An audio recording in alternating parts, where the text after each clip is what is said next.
Oh no, I'm not feeling well either way. So Oh and no, what's wrong I with you? did just stomach thing. I did make the trivia thing. I chipped away at it all week. I got about like 60, 70 examples. I want my goals to get to 100, and I think it's right to wait for Vex because I think she'll be awesome at this. And if you guys enjoy it, probably next week, then maybe we can bring it back for 100 or something like that. But I think you'll find it fun. I made it real challenging. Okay, well, that Just sounds to good. remind you guys of the format, it was like trying to guess the film based on a 3-second clip, and like I'm excited to try that. yeah, rapid Yeah, fire, so like am I. seeing and I'll keep track of who fucked up or whatnot, and we can like tally who won in the end. Okay. Also Or works just as a whatever spoiler because format. we're talking about the actual behind the scenes stuff live, and we talked about the live stuff behind the scenes. So it's Oh great. yeah, that's fucking funny. But yeah, oh shit, yeah, I don't even know this when we're live. But that's just for anyone who wants to know how organic the chat is. Like I didn't realize we were live until I looked up right now for like the last 50 seconds. So we're just chatting. There you go. Well, the first thing that was on the list here, I decided this screenshot just because it talks about this penis thing, The giant penis, the giant penis. 28 inches. I Most wanted that. memorable bit said about Ralph the first Fiennes. movie, and because it's the most memorable bit of the first movie, I haven't bothered with the second one because I don't care enough. Should I check it out? I've watched it. It's slightly better than the first one because I'd say the story's more cohesive, but it still suffers from the same problems of shit going nowhere. Like again, there's just two plot lines. There's Ralph Fiennes with this zombie, and then there's what's the character's name again? Fucking main character. He's a side character in this. Spike. Yeah, he's like a side character in this. It's more about that black ginger girl he's with. Fucking. And the zombies are again, like they're just killing zombies left and right, and it minimizes the danger to the world. But like, if you want gore porn, it more goes that direction. Like you'll have them in the barn torturing people and flaying them and doing stuff like that, but it doesn't really go anywhere. Like there's a half pregnant woman who runs away and then she never appears again in the story. It's pointless. Like I say, it's. If the first one was like a 4, I'd give this a 4.5.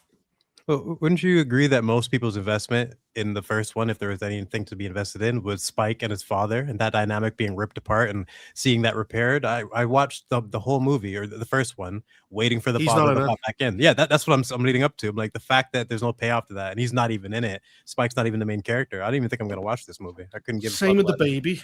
The infected baby doesn't play into it. Wow, that's actually like shocking, and I have a payoff for that. Yeah, like it just forgets about it. Like Spike is kind of just there, but it's more about like they're all Satanists. They all enjoy murder, but the brown ginger girl's like, come on, Spike, you've got to stay here. This is the best place we can be. I'm like, not really. I mean, you're Satanist and you torture people for fun. I don't really believe that. And then like they have this subplot of this like this ginger girl who's 7 months pregnant, yet she's out on the hunt, and then like she kills one of them, but then it goes nowhere and she just runs away. Like there's a lot of shit that doesn't really go anywhere. And then like I said, the performances, Ralph Fiennes is great. What's the main villain, the main Jimmy Savile guy? Can't remember his name. He's really good. Did they find a way to make that work and not be like cringe as fuck? Because I still am processing that ending. Well, the problem is you're kind of used to them being cringe now, so like when they're torturing people, it's kind of like just normal.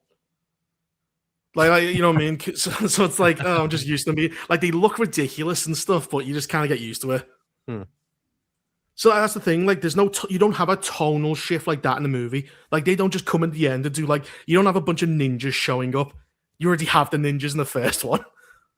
Like it's, I don't know how to describe it, like spoiling it, but like I'd say it's very simple plot, more cohesive story, more gore porn, a lot of plot threads that don't really go anywhere. Spike is kind of relegated to being a side character, and at the very end of the movie, there's a tease of a part 3, but it doesn't have anything to do with the subplots already established. It's characters you've seen before. Cillian That's Murphy? all. Well, yeah, I might as well just not said Cillian Murphy shows up. I mean, who else? I mean, that was a shit. That's like, it's not Cillian Murphy. I was wondering if he was gonna appear at all. I only saw that first movie out of the series. Also, the zombie subplot with Ralph Fiennes, I don't like the B plot. It's just kind of. I thought it was at least going to build to something, and then it doesn't. And like the inclusion of what Ralph Fiennes does with the zombie, I don't believe this hasn't been done before. Like, no, because the problems in the first movie do affect this one. Like Europe being completely fine, you've got Amazon. I don't believe people haven't picked up a zombie and like experimented on it. Yeah, there's no way that didn't happen. Yeah, so like it doesn't work. Like the first movie, you can feel the echoes of the first movie harm this one as well, but then this one already has its problems. So again, it's slightly better, but that's about it. Where would you rank it with the other ones? Like 28 Weeks Later is the one that nobody even talks about that movie. It's like people forget it exists. But where like the continuity between that movie and the first one, or this one and the first 28 years later, like which one do you think is better continuity between the two of them? I don't know, because this one's kind of fucked as well. I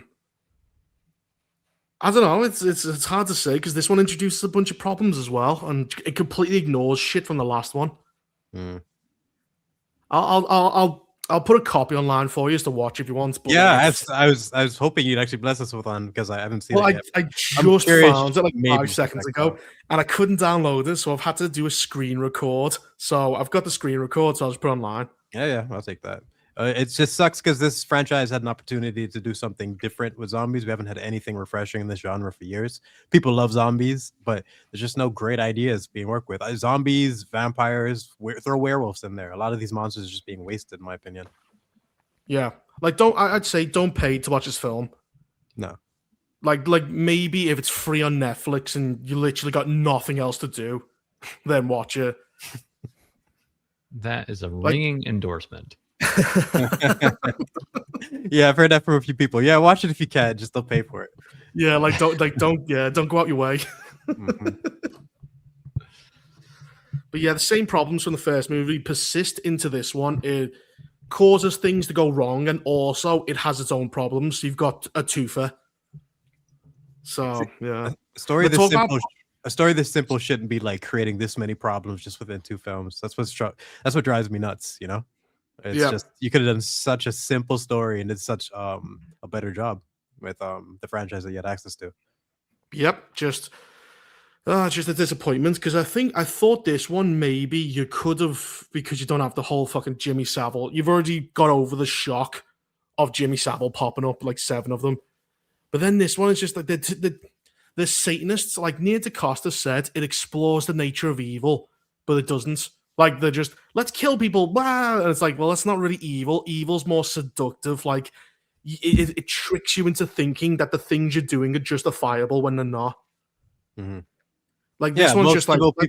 most evil villains or evil factions have their own perspective, and that could be interesting to explore. That's why, like, not getting to see the, dark side training ever in Star Wars kind of sucks. We never got to see their perspective. This, like, if she's going to say that, you actually have to match it with things, not just fucking violence and bloodshed. That's not enough. Yeah, like, the zombies are just not a threat. I just didn't feel it. Even, like, the Alpha, it's like, there is one cool scene where the Alpha kills, like, a bunch of things, but it's also a consequence. Like, Ralph Fiennes does something to it to attack zombies, so it's kind of like, and then it just goes nowhere. It goes nowhere with it. It's just pointless. Was I the only one who just, like, the Alpha in his first scenes, I'm like, man, this is kind of awesome. I never anticipated this in the first movie, and then slowly stops making sense because, like, okay, why was he on pause, and then they bring him back just so we can have the bridge scene. And as cool as that scene was, it didn't make any sense.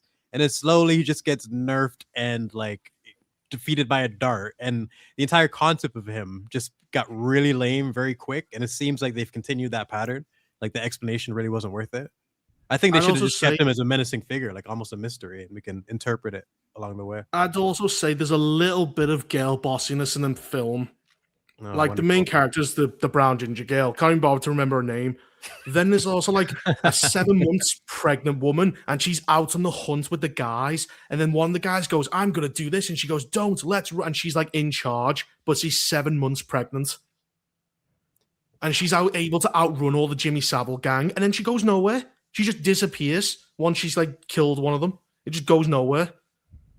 They can't catch a 7-month pregnant woman.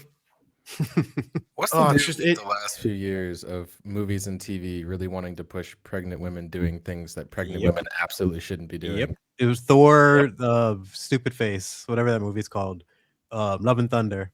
Yeah, it began with like Thor or his mom running into battle, either pregnant or with him. I can't remember, but it was dumb. So I Something along the lines. completely forgotten Was it that. Spider-Verse before that, or was that after that? They have a pregnant lady on a motorcycle in that too. Whatever they Oh, think yeah, they're showing or Afro. proving, or whatever message they think they're getting across, it's not working. Yeah, some was it Last of Us Part 2. You got Avatar. Both the last two Avatar movies have done it. There's I swear there's another one. In A Wheel of Time, there's a one where she's fighting 7 men Oh, with like yeah. arms, and she's like jumping over them like fucking Spider-Man, and she's 9 months pregnant. She's literally in labor. She's giving birth while fighting. I remember that scene. Yeah. It's insane. It's just That's another one. it's overcompensation. It's crazy. And as 5 men on this panel right now, can we all agree that girl power was done better back in the 90s and like early 2000s and whatnot? They didn't do it in a way that was like fucking cringe, where like no one could take it seriously. You know? Fucking Sue Storm in Fantastic Four. Doesn't she go to space while pregnant? Yep. Oh yeah. yeah. That's when the movie completely falls off. I'm like, no. You've established Space this isn't family known unit. to give, like massive doses of cancer and radiation and all that shit. It's fine. This crew is way too smart to not have a conversation about, bitch, you're not going to space. You're 6 months pregnant. Sit down. Plus, the last time they went, the last time they went to space, they turned into the Fantastic Four. So it's like we've been up there once, and this happened. Fucking stupid. But also, there's another thing in Bone Temple. Like one of the, he goes, you must join. Like if you want to be in the Jimmy gang, you've got to fight a member of the Jimmy gang and take his place. And then like there's a fully grown dude who's like 3 times the size of this girl, and then she beats him in a 1-on-1 fight. And I'm like, no, he would just kill her, even if he has been like slightly tortured. Mathematically, he's got so much more strength on her. He just beat her. But no, and she literally says, "You picked me because you thought I was weak," and I just went, "Fuck off." It was like Bella Ramsey grappling with that Hulk in the beginning of Last of Us season 2. Not like, as egregious as that, but still kind of like that. Yeah, I think that annoyed me, like especially because they tried to portray it through good technique and they couldn't even get that right. Like the triangle and the technique she was using, she didn't even position properly. Like this is the only way this is possible physically. And it's even with that, she would just fucking like Hulk slam her and break her neck. And they still couldn't even get the technique right, Like all they needed to do was not have her face a fucking man, have her face a girl who's larger than her. Then I could have believed that scene. But they always have to overcompensate. She takes down a man. Exactly. They always have to overcompensate to the point where it just becomes ridiculous. I saw a video online of a bunch of dwarves beating women bodybuilders in a wrestling competition. Mm-hmm. And like, and yet dwarven men are stronger than women. Sorry, seen it too. I just finished Stranger Things finale. I was a little behind on that, and I saw like the old lady who took over. You know what I'm talking about, right? Lara Connor, yeah. Oh, well, Linda Hamilton. What was the point of that scene where she had to pin the soldier against the wall? I was like, what, Girl we don't power. need this here. What was the point of any of those scenes in that finale? Why is she even in the show? There's a great bit in the behind the scenes because they released that documentary, which is just really embarrassing for them because there's so many usable clips. And the one thing she gets interviewed for, she says, I don't need to know if I'm good or evil. Because, people, they just justify it. And it's like, you're just saying that because you don't know who your own character is. And neither do I. So it's great. Well done.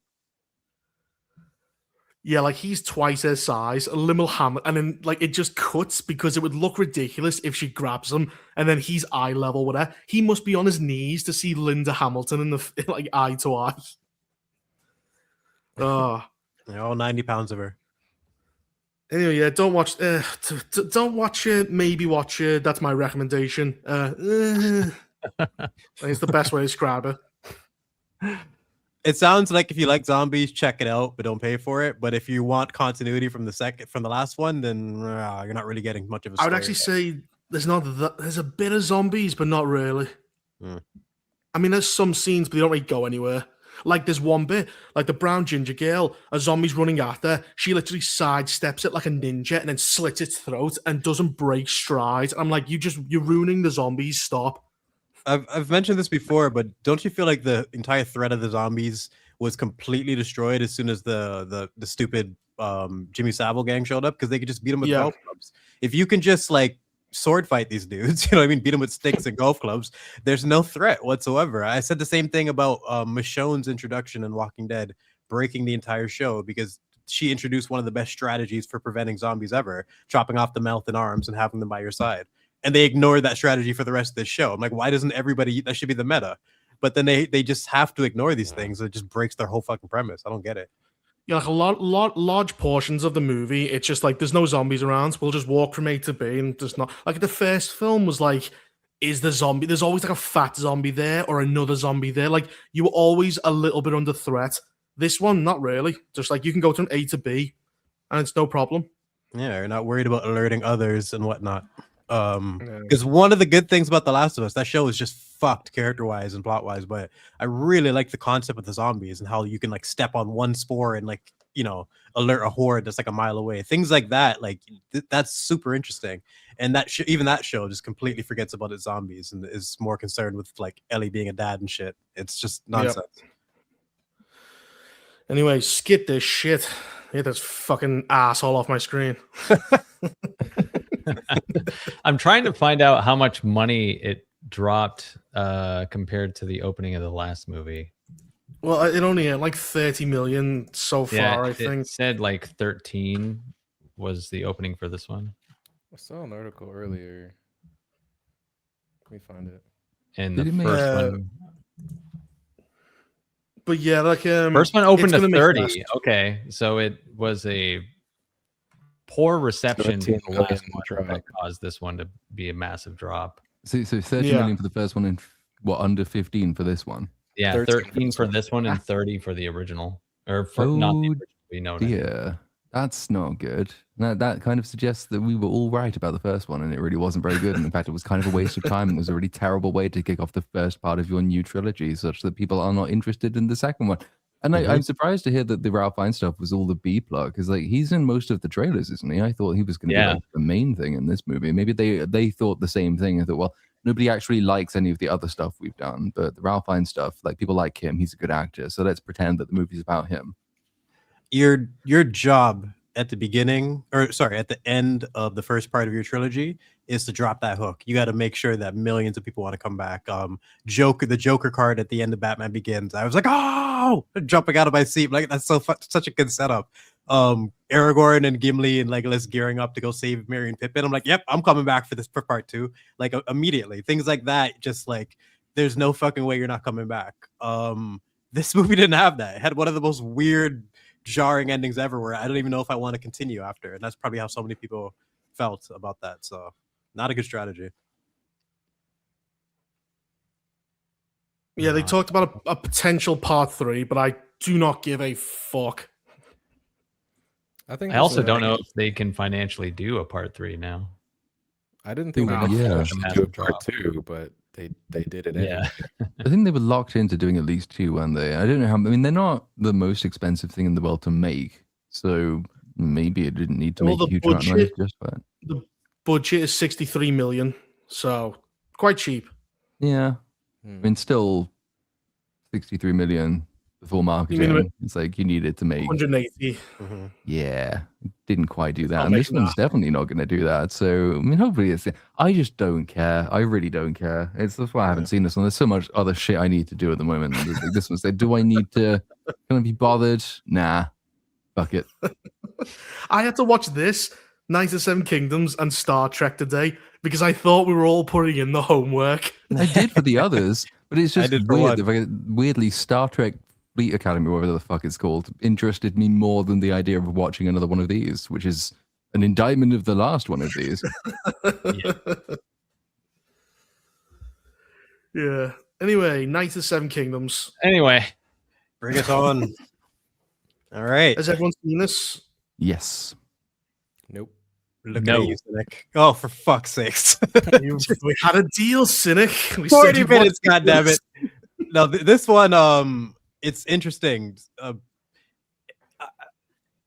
It reminded me of how much it's first off, it is refreshing to seeing a simple story within this world. But like I was saying offline, a lot of my investment or my faith in even in this episode came from what I know about the world and the potential for drama and characters and interesting things going forward. But in terms of a first episode, it's probably the lightest one of any of the series they've introduced. Like, good setup for certain characters, but they don't have that major hook the way Game of Thrones did, the way House of the Dragon did. And I think that is something the show's going to be missing a lot for the casuals.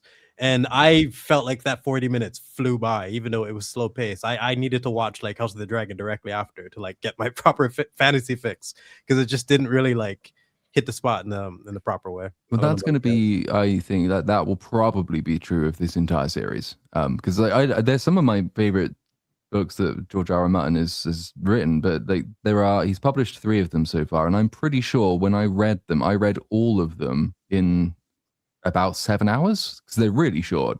They're really simple. It's kind of what's enjoyable about them. But turning one of those into 6 30 to 40 minute episode TV show, it's not going to be like, if people who are interested in what Game of Thrones was or House of the Dragon is, there's not going to be much of that in any of this. It's not got a huge amount of complexity. There's not a huge amount of politics and intrigue. That's kind of the appeal of it, is that once, if you take a break from the others, which are very, very complex and deep reading required, this one is a pretty like standard old-fashioned fantasy adventure story. And that's precisely what's enjoyable about it. But like, I'm wondering how well it will map across to an episodic structure like this, because I was sort of in a similar position.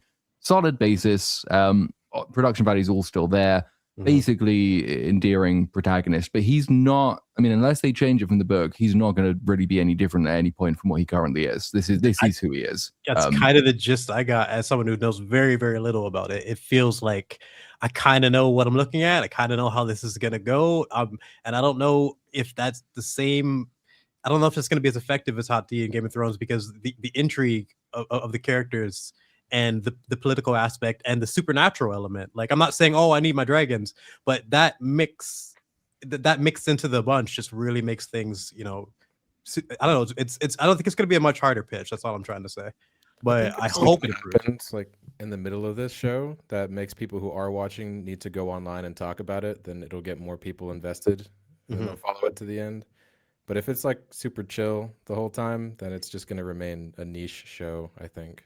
Yeah, or just a very casual show. I mean, there is some intrigue in it, but it's the advantage of having Dunk as the protagonist in the novellas, at least, is that because he is quite blank and simple, he basically like cedes a lot of the equivalent of screen time to stuff that goes on around him, so that he's not really the main catch or the main draw of the novellas, and probably won't be of this show either.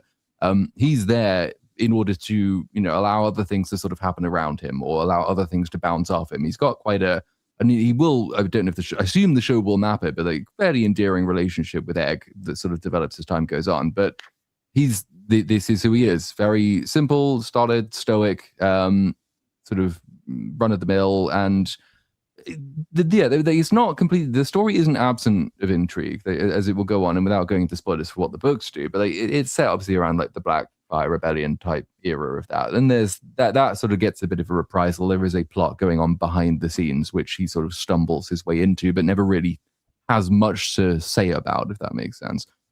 So it won't be just man and child go wandering through pretty countryside for the entire time, but it's not going to ever reach the sort of dramatic heights that House of the Dragon or Game of Thrones did.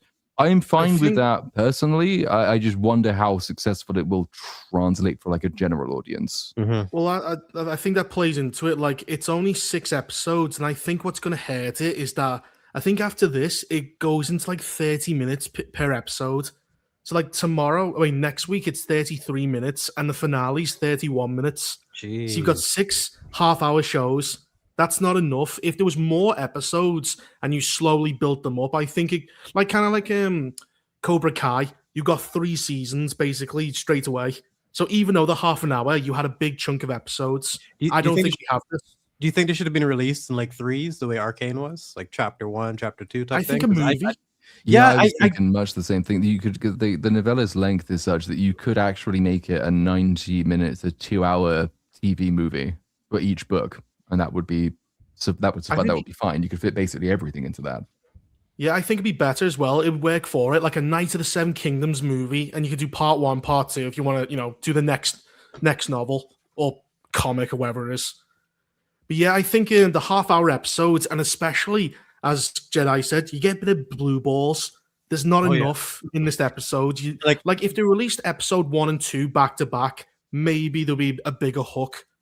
For example, if we were talking about the first episode of House of the Dragon, I think we could do 2 hours straight without even getting through all the content of the episode. Like we could legit talk about every little detail. This would be tough to get past 20 minutes because there's not much to discuss. It's mostly just the foundations for a character that I find interesting. But compared to people like, for example, I find Kristen Cole a million times more interesting than I think I'm going to find this character, because it just seems like a more classic display of a knight, like a lot of people say, like a Knight's Tale and whatnot. And I think that's interesting in itself. But what I love about the series is seeing the dark, gritty aspects of it combined with like the great elements. It's not all doom and gloom, but I like seeing the reality of this world displayed, and I get that through House of the Dragon much more than I think I'm going to get from this. But maybe I'm being too harsh. You could have, as long as Dunk deals with like a lot of like really dark subjects, but is a good person. That's really good. But does he do that type of stuff, Platoon? Does he deal with like very morally complex issues, or is it more just like intrigue and like twists? That's why Brienne worked. That's why I was gonna slip that in. Yeah, it's I'm trying to think just from the first, because like a good person in a very bad. Yeah, so it is more. He is a good simple man in a world that can get quite complex. So there is a conspiracy that is going on amongst some of the very highborn lords, and like you bump into a few of them in this first episode. So like some of them who are, I quite like Lionel Baratheon. I think the performance was pretty good, but I think he becomes a bit more important as time goes on. But like Dunk himself is unwillingly and in some senses unwittingly embroiled in that kind of thing. So he's never going to be the kind of person who goes and conspires like Varys with one of these conspirators and develops his own his own political point of view on things. He's going through this trying to make his way as a hedge knight. That's kind of all he's trying to do. And other people will try to use him for certain things, but he won't necessarily be a participant in the things they're trying to use him for. Mm-hmm. Does Egg kind of fill in that slot? Is Egg more like the plotter, the schemer, the thinker, or is it just kind of... Not even that. It's been... I need to reread the first one just to make sure I get the specifics correct. But from what I remember, so Egg is...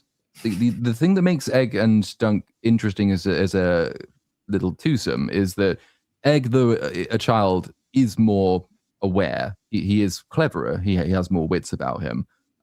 He's still naive because he's a kid.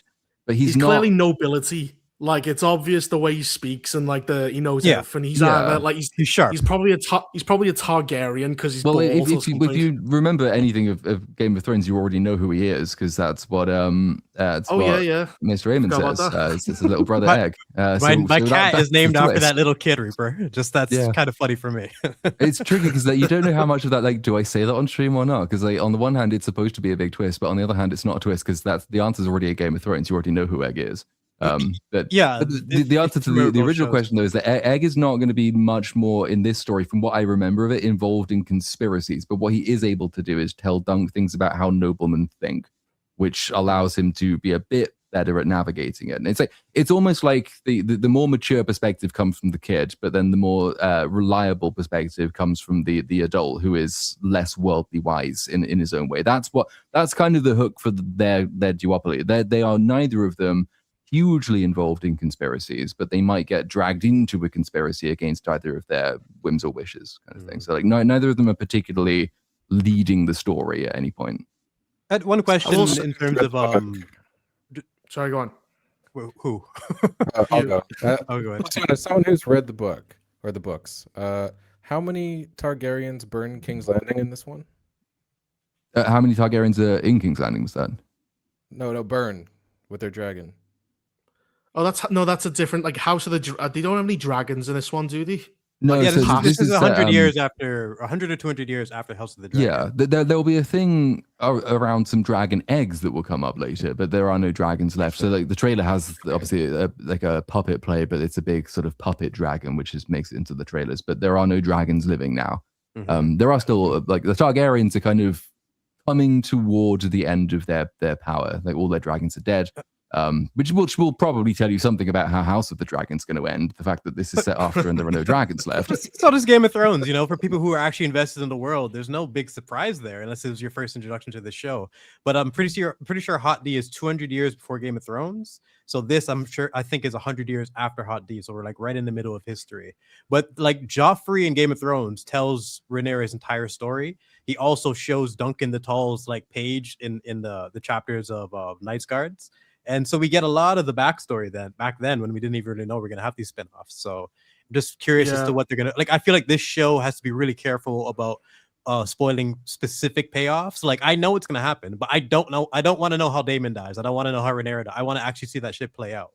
Yeah, like we know Duncan becomes like a Kingsguard, but we don't know how he ends or Egg ends or anything. So like it is a lot of mystery still left.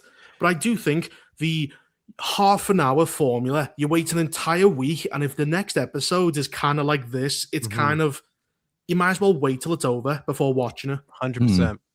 I will watch it weekly, but I'm going to be annoyed at the end of every half an hour episode. It's just like that's exactly what I was saying last night. I got cucked. I had to jump on the House of the Dragon immediately after. Like I'm like fucking. On the one hand, like that could be a sign of its strength. Is that it used to be the case that if a TV episode left you wanting more, then that's the sign that the TV episode's doing something well.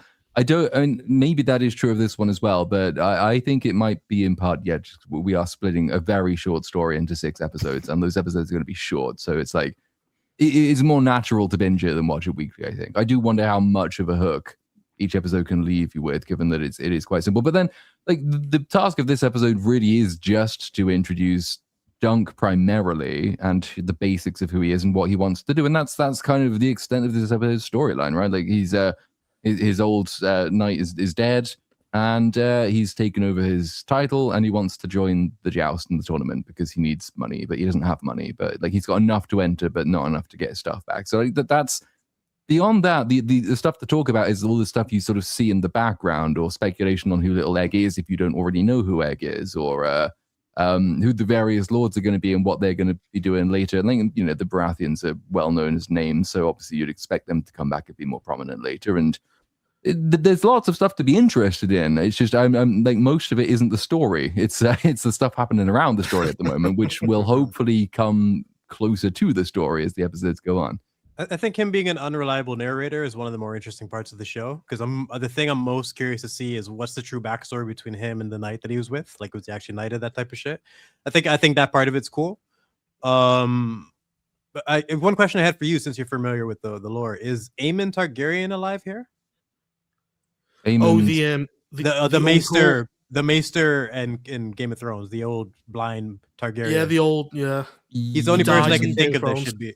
Yeah, he's the only person I can think of that should be alive. Kill the boy, become a man. Because Egg's his younger brother, right? Because Aemon was going to take the throne and turned it down, which is why the throne goes to Egg. That's the information Game of Thrones gives you. So Aemon, yes, is around. I'm pretty sure. I'm trying to remember if you actually bump into him in the story, though, and I think the answer is no. I thought he said he's already gone to the Night's Watch or something. Oh no, or my thing is something else. No, he goes to the Night's Watch when he's old enough to have been offered to the throne.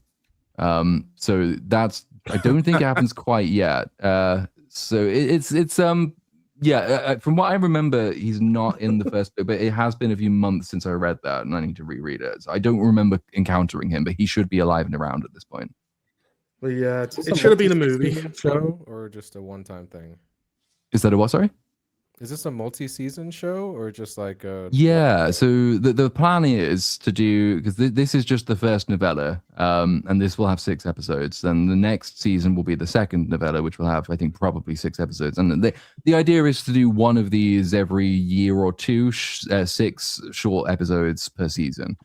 George R. R. Martin hasn't finished these stories yet. He has only written 3 of them, but he did give the outline, apparently, for another 12 of them to the person making this show. I wonder as well whether that might be a consideration. Is the reason they're doing it like this, episodically, with multiple seasons, is to give him more time to write them. He's 77.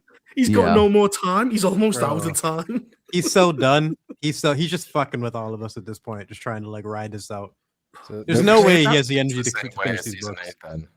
Yeah, season 8, because they had his fucking framework, as they put it, and then look what they fucking did. They shat on every single character, every single thematic element, every aspect of the plot, the world, everything got fucked. The show felt like 7 kingdoms and 2 continents and all the drama around it. And in the season 8, it felt like a small neighborhood where like they could just travel across the block.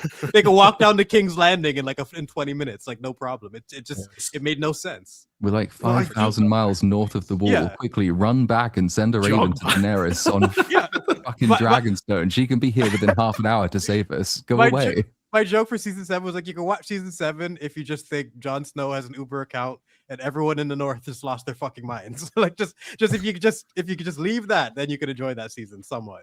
But it gets so fucked that it's frustrating to see. Is the concern as well as the House of the Dragon goes that way? Because like George R. R. Martin quite famously wrote that blog post where he was Beware the Butterflies or whatever it was, which apparently was supposed to. It's always the case that George R. R. Martin, that blog post was going to be a series of blog posts, and he never got around to writing the rest of them because his agent told him not to. That he was warning there basically that House of the Dragon is making all of these changes to the point where like his relationship with the showrunner, that was the interview that came out last week. The relationship with the showrunner for House of the Dragon is basically non-existent. He says it's not my story anymore. Yeah, abysmal. They are making these changes, which is, I mean, you don't need to for House of the Dragon so much because that first book is finished and that's where this story is taken us up to. But those changes have been made for other reasons. The showrunner says it's just the practical realities of filming, but the changes Martin did get around to highlighting are just like they're inexpensive changes to story, like the character. Someone should have killed themselves who didn't kill themselves. If they don't kill themselves, then other things that happen later won't make any sense. Blood and cheese. Plus, like some of the changes, like Allison sneaking into Rhaenyra and going, "Oh, please!" It's like, fuck off. Like these changes didn't need to be put in. They made her fucking retarded. Missaria being there is a parasite. It's just Nettles. I don't know much about the context about the Nettles part, but I've heard that is a real significant factor. But I think the biggest thing for me is the blood and cheese one. Like I think that could have been as significant as something, not quite the Red Wedding, but it would have had a way greater impact if they actually did it that correct way. I watched that episode again today. I'm like, yeah, this just doesn't hit the way what was described in the books. Like in the Red Wedding, he stabs a pregnant woman in the belly. Bro, I'll never get that image out of my fucking head. I could still see myself screaming at that moment. It's one of the few times I've like yelled at an episode of television. But it's so good to build up, like the whole Reigns of Castamere start playing, and she's turning around, going, and then she sees the chainmail, and it's like, it's perfect. It's one of the best payoffs in all of television. Like it's just because it's coming, but it makes perfect sense in terms of how they set it up. And it's just like Tywin if you watch that season, Tywin spends half the season writing letters and shit. Every time you see him, you're setting it up from the very beginning. I love that shit. There are good changes you can do. Sorry, there are good changes you can do to the story, like Arya and Tywin. That wasn't in the books, as far as I know. Cersei and Robert's conversation of "Did you ever love me? Was there ever a moment or anything like that?" That's not in the books. A lot of the Varys and Littlefinger conversations at the Iron Throne are not in the books. Some of the lines between Tywin and Arya are repurposed from Roose Bolton to Ramsay, I think it is. So what they did was that they went through and they picked out like really, really good germinal conversations, which are kind of underserved in the books, and they built them into the characters people actually cared about in seasons 1 to 4. Like that's and House of the Dragon, like obviously because of the way that book is written, it's a collection of third and fourth hand accounts by various different maces. Most of the actual narrative in House of the Dragon is invented by the show, in the sense that it's following the structure because that's what the book gives you. But the characterization is changed dramatically, almost always for the better in season 1. Viserys is so much more of a character in the show than he is in the book. Rhaenyra is more of a character, a different kind of character. She's kind of a bit more of a bitch in the book than she is in the show, though she's heading that way in the show. I really like season Rhaenyra. 1 did all of that fantastically well. But it did that while broadly tracking the story outline from the book, and I think it like the fact that it's diverted from that for season 2 is the thing that Martin does not like. I think Rhaenyra is infinitely more interesting than Daenerys, and my biggest issue with Daenerys is she had a little struggle in season 1 and 2 and whatnot. She had a rough life, but then the most of this show she just dominated, and in the end she lost her fucking mind and started burning children. She's such a fucking waste of a character. She's like one of the most wasted characters in all of fiction.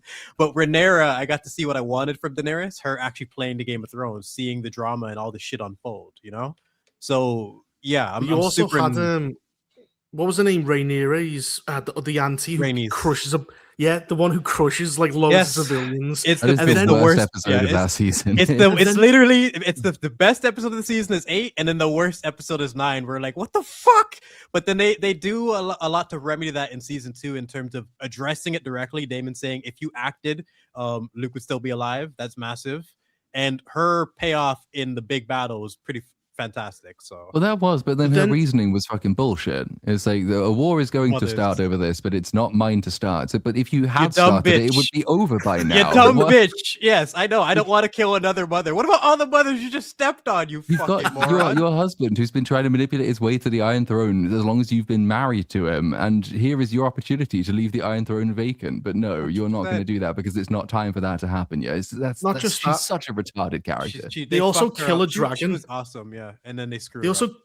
They cut her dragon's head off and then they show it to the people, and it's like, oh no, this isn't a reaction we wanted. Exactly. Because it was a bad omen. It's like, it's like, oh, is their gods dying or something like that? But it isn't. It's the dragon that stepped on like 500 people. Yeah, I don't mind that so much. Well, you would think they'd be happy about that, but that is like the completely they misread the public mood, which is sort of believable of Aemond in particular. If he hadn't killed those people, yeah, I would have believed it. But like, it's the dragon that like commits the worst atrocity in King's Landing. No one seems to remember that happened. But that's a highlight of how much nobody remembers either that Rhaenys, who's the one who was riding the dragon that did it, is now working with Rhaenyra, and that you could use that again. If you're going to use the murder of the kid in the bed as like propaganda against Rhaenyra, then saying having the biggest war criminal in Westeros working for her as well might be something that you could use. It's a highlight of how much they don't really acknowledge what she did in episode 9. They don't realize how much of a fuck up it was to where it was a plaster fix.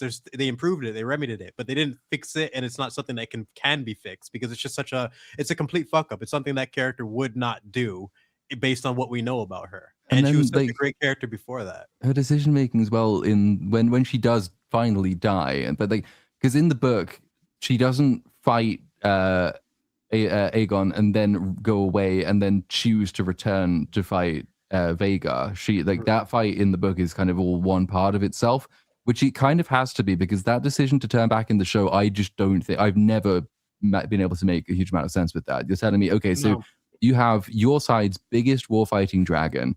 You've just knocked out one enemy dragon and their king, for all you know.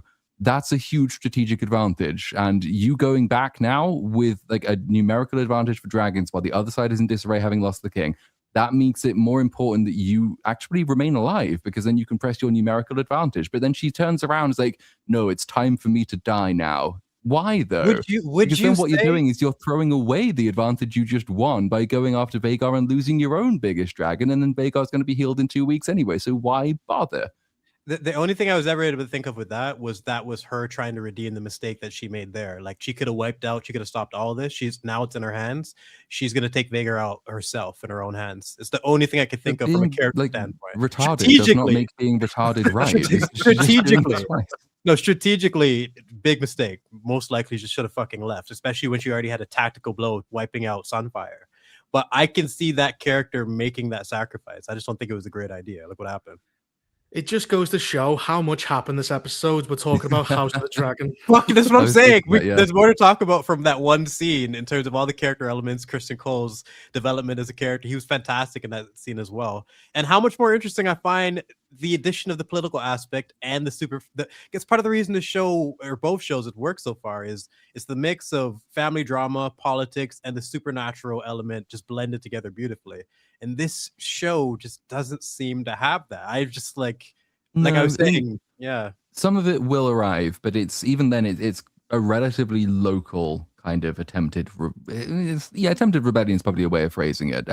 It's like the Blackfire Rebellion coming again. It's much more of a regional thing than it is a global thing. Like Game of Thrones and House of the Dragon are global shows, global issues, global stakes, global politics, and all the rest of that. This is it would have had continental significance had it been successful, but it's in the early stages. It's basically a few regional lords trying to conspire to gain more power for themselves, to rekindle the Blackfire rebellions. And there's a huge amount that you can do. That can be really good and interesting indeed, because it's really focused, and we will get there.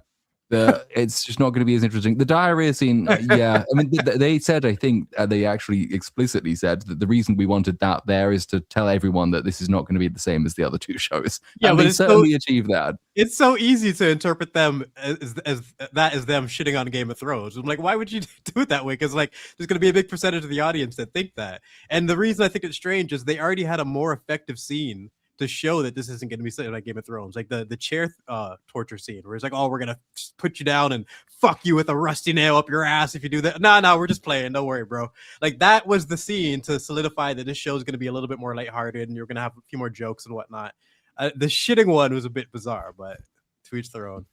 Yeah, what do you think about the humor in this? Do you think it's like funny, or do you think it's relies a little bit too heavily on toilet humor?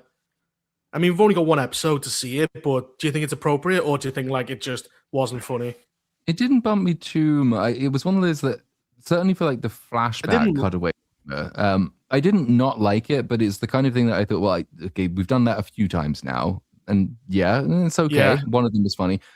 I just hope we don't continue to over rely on that kind of thing. Too humor's kind of similar. Yeah, Like, I have the feeling it's just about fine. It's just if the show doesn't evolve to have more strings to its comedy boat, then it might start to grate a bit. Aegon's comedy in season that's my 2 fear. felt he felt way more natural. All the jokes were in line with his character, like fucking Aegon the dragon cock, the untamable beast, like shit like that's hilarious, but it's in line with the character. It didn't feel forced whatsoever. And like Damon's expressions to so many things can be hilarious. Like you can get comedy while maintaining the tone. I hope this show doesn't lose that balance. Kind of what you were saying. So because it is stretched out the story into 6 episodes, so that's my kind of like, I hope they don't like fill it with toilet humor because they don't actually have like any story here. Like, let's have a funny scene here because we don't have anything. We have to waste time. As long as it weaves the humor naturally into the story, I'm fine with it. Yeah, we'll see. It did happen better with the scene in the Baratheon tent. I think because there was quite a bit of humor in that, but it wasn't overly like scatological cheap toilet humor. Like you actually do learn a lot about Lionel Baratheon's character in that scene. Though he's playing it quite funny and he is drunk for a large part of it. Like you're also learning more about his attitude to the world, where he stands in the world, the contrast between himself and Dunk. Like that's the kind of thing that I would like way more of than scat humor. But and there's going to be plenty of opportunity to do that because we are going to bump into like quite a rich cast of tertiary characters, and like there's going to be loads of opportunity for that sort of thing. So I like if it does just follow the book pretty closely, and I think it is doing that, then it should be fine. I don't think we'll get too sick of its type of humor. I hope that's the case anyway. Fingers crossed. Well, and just one more point with Duncan. I think Brienne, big part of what made her character work is like she's a noble, honorable knight, just very traditional, stuck with, and all the crazy drama around her was something that she had to work with while maintaining her values. And it just made her super endearing, just seeing like even trying to keep the oath to Catelyn Stark, even after her death, like shit like that. Like she's a knight through and through. Dunk, I don't know if he has that same scenario of players and all the politics and drama around him to be as interesting, so I'm just hoping that can like I just feel like we needed more characters introduced. I'm just kind of like it's not, I can't help but compare it to the others.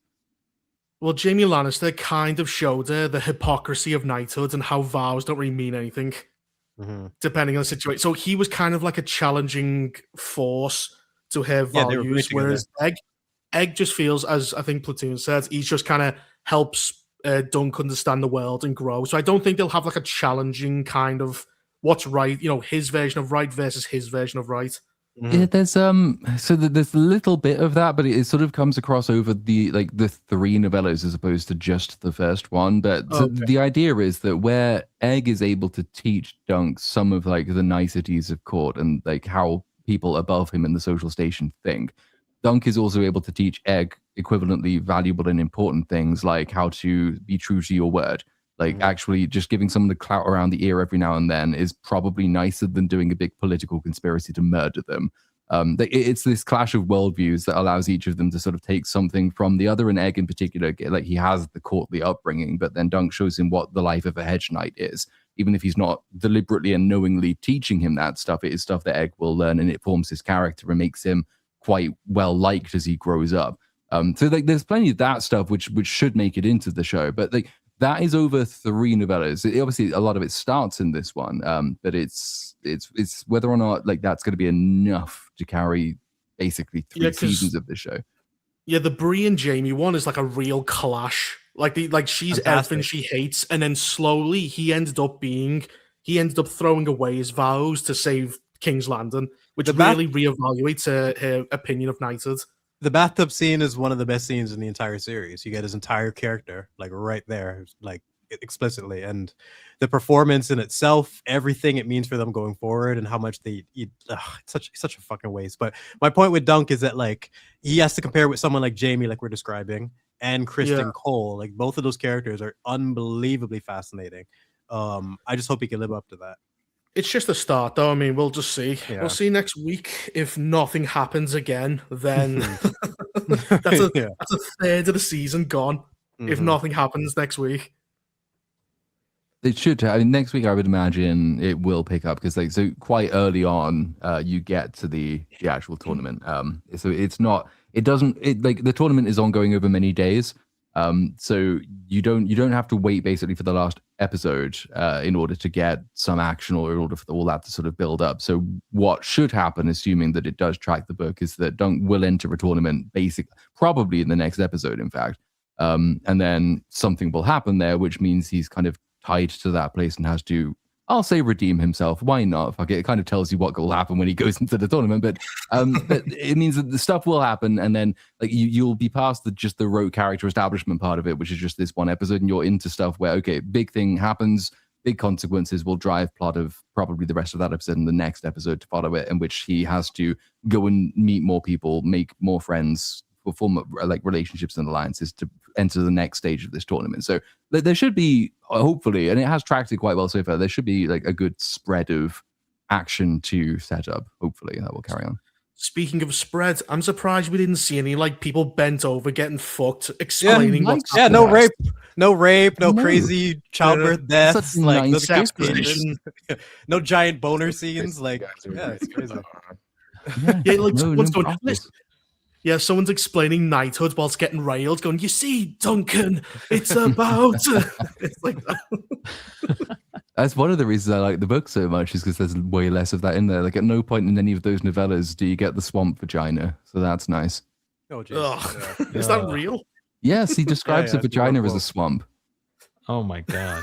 He's very, very descriptive with sex and food and like anything that involves senses. Yeah. Oh, that was disgusting. I didn't need to know that. Well, I didn't make a slide for it, Reaper, but do you want to talk about Starfleet Academy? Ooh. I don't want to. I know you watched it, so I didn't want to, want it to be in vain. Well, just very quick, it's awful, just like everything Alex Kurtzman makes. Have you seen a Platoon? Yep. Both episodes so far. How long did it take you to watch the second one? It took me 3 days to get around to watching the second one. I watched the first one. I thought, God. Oh yeah. Then the second one comes along. Well, the second one is like, it's just, the plot of the second one is that they have to negotiate the Betazoids to lower the psionic wall around the planet. I don't know how that works. Then they also get Betazoids wrong because Betazoids are telepaths. But in this show, they're all empaths because you can tell they've only seen Diane Troy and she's an empath, but she's only half Betazoid. That took me 5 seconds to Google. And this show costs $20 million an episode. But yeah, it's like a very on the nose, like fucking Trump tear down the wall kind of story, but retarded. Like their justifications as well for tearing down the wall. What is it? It's technological stagnation. Then it's... bribery, basically, is how they solve it. Like, we'll invest in you. So there is, it's bribery, but the ultimate appeal, and like this, because I was watching the second episode in particular, thinking, if this had been an anime, that you wouldn't need to change anything. Because like it's like there's a specific time that's because it's shonen, isn't it? Is that like anime for boys, and then there's the female equivalent, which is I think it's shoujo. Shonen and shouju I is for girls, and then like shouju's for women, and then senin is for like men or something. Because like if you think about like what is the setting? Okay, it's a college dorm that can also fly through space. That's kind of anime. All of the tertiary characters are hyper exaggerated. They have basically one characteristic, which is just there for like over the top anime style reaction, like the hologram woman who's there for that. The main character is male, but he's not there to make men like him. He's there because he's taken enough steroids to be attractive to women.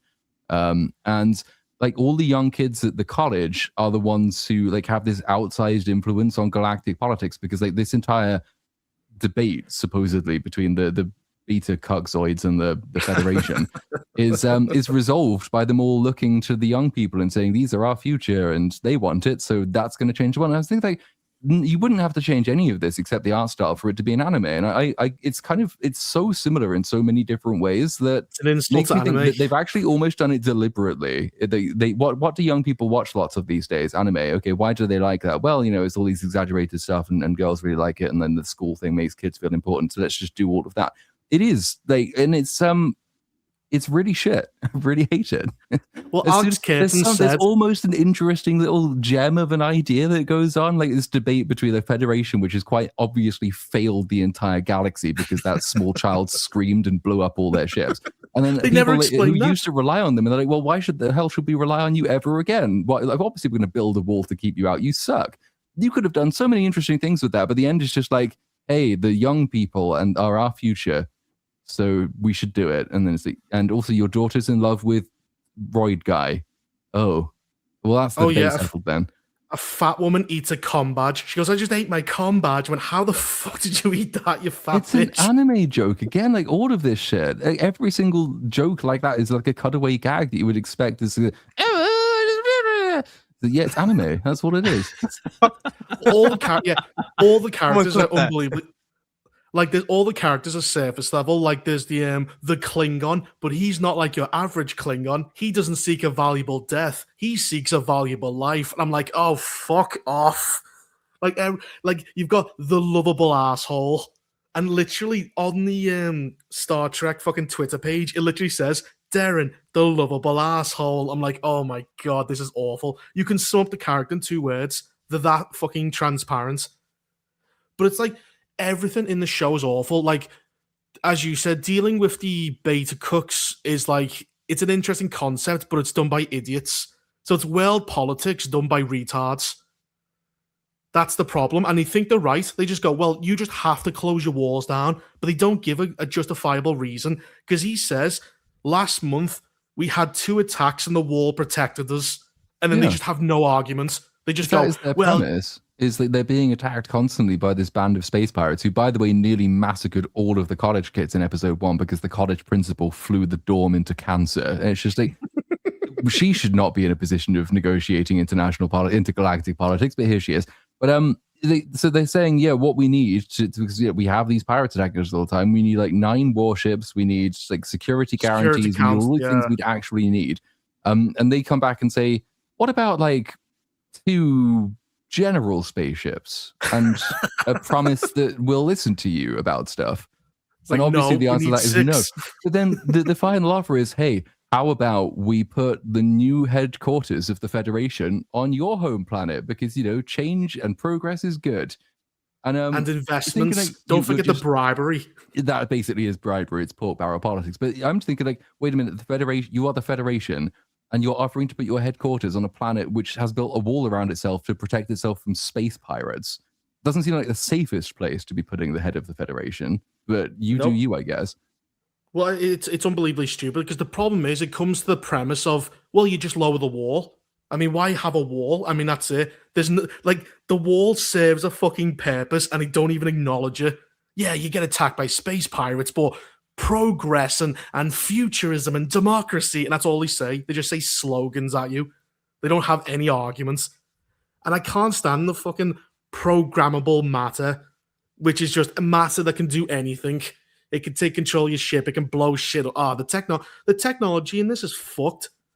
Like, he walks through a portal, it cleans him, gives him new clothes, and gives him a haircut. And I'm like, is it like Doctor Strange? Can I use it to cut people's heads off? If it can alter people's bodies, can it do that? It should be able to, but it won't because the writers don't think that far ahead. No. And then the main character, whose name I just do not know because Caleb.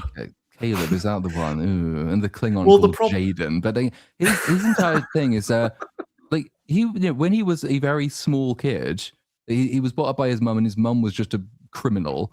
And then he was torn away from his mum, but then he ran away and then spent the entire time being like arrested for various types of crime. And yet he gets to Federation headquarters and he's like, oh no, I know everything there is to know about all forms of advanced physics. He's a At Mary what Sue. point, while you were on the run, did you learn all of these incredibly important scientific skills? Because I don't think you would have had the time. Well, he's a Mary Sue to the beginning because he hacks the fucking wall panel and takes down the shield when he's like 5 and runs out into a fucking sandstorm. And then somehow he can fight, he can program, he can hijack a ship. And then there's a point where he gets arrested. She goes to see him, and he goes, "Well, luckily, we have a transfer thing with this alien race to give low-level crime offenders back to the Federation to serve in the academy." I'm like, he's not a low-level criminal. He assaulted 3 people, broke into a penal colony, and hijacked a ship. How is that low level? But, plot convenience. They need an excuse to get him into the academy, and that's the fucking excuse, and it's awful. And then he keeps doing stuff that should get him chucked out. And the fucking, what's her name? The woman, the president of the college or whatever it is. It's like, are you going to stay or are you going to knuckle down and obey the rules? And he's like, well, I'll stay. And then 5 minutes later, he does something else. And she's like, well, are you going to stay or are you going to knuckle down and obey the rules? And well, I guess I'll stay. 5 minutes later, well, are you going to stay or are you going to stop it? I get it. I guess, please stop. I get it. Do you hate how she sits in a chair?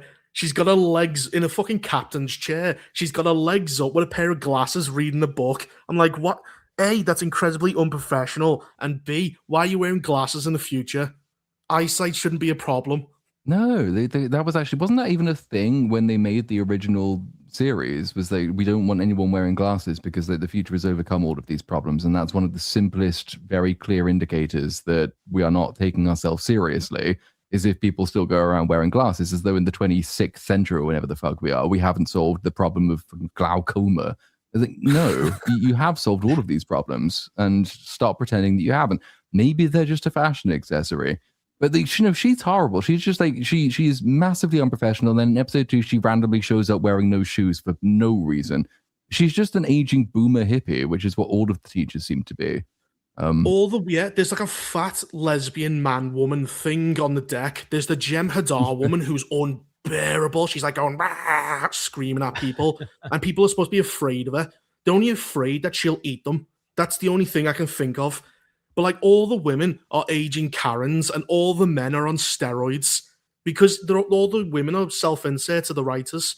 Like, every guy in this is on steroids. You can see the veins in their arms. And yet they seem to be interested in these fucking old, decrepit women.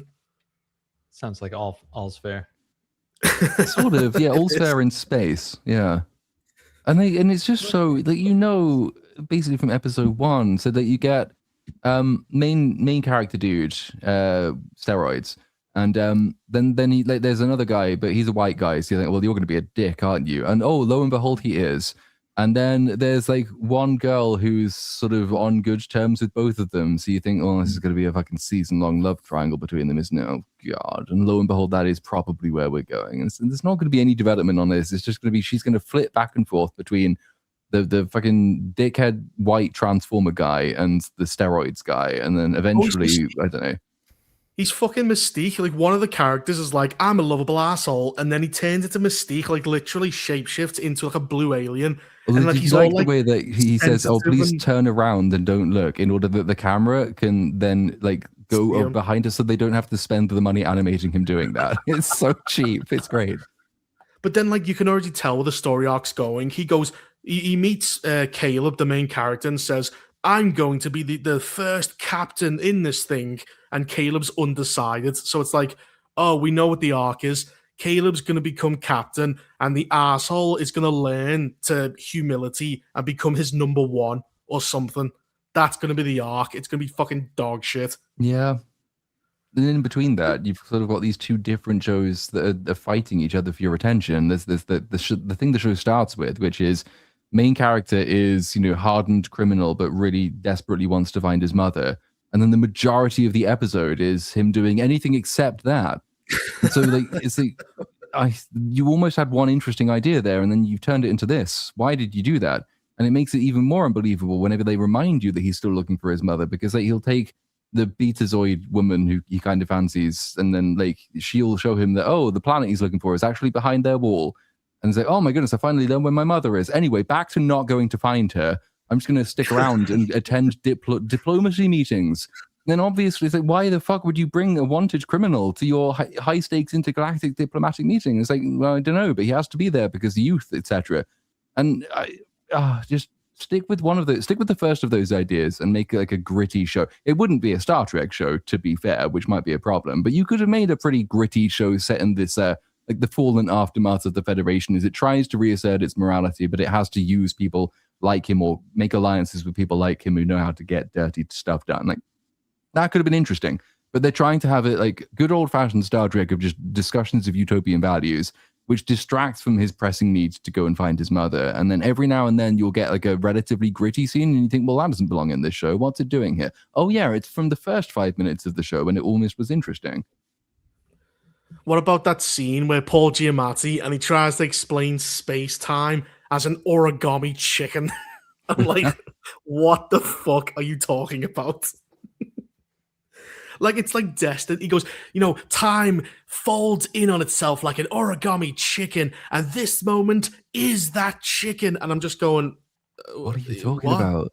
Yeah, he's like trying to make a point about like destiny, about how they're fated to come together.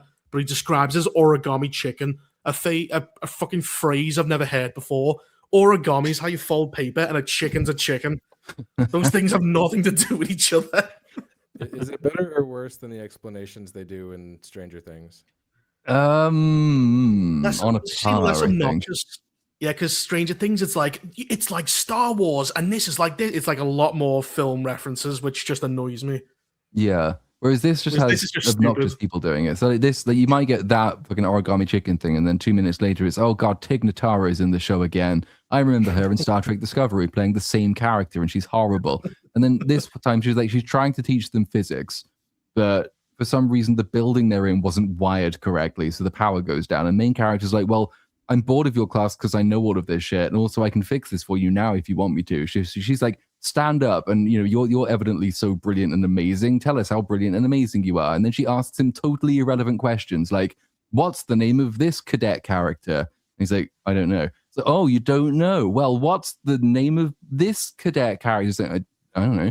And like her point is like, oh well, you think you're amazing because you know everything, but you don't know the names of your fellow useless people, and that means you have stuff to learn.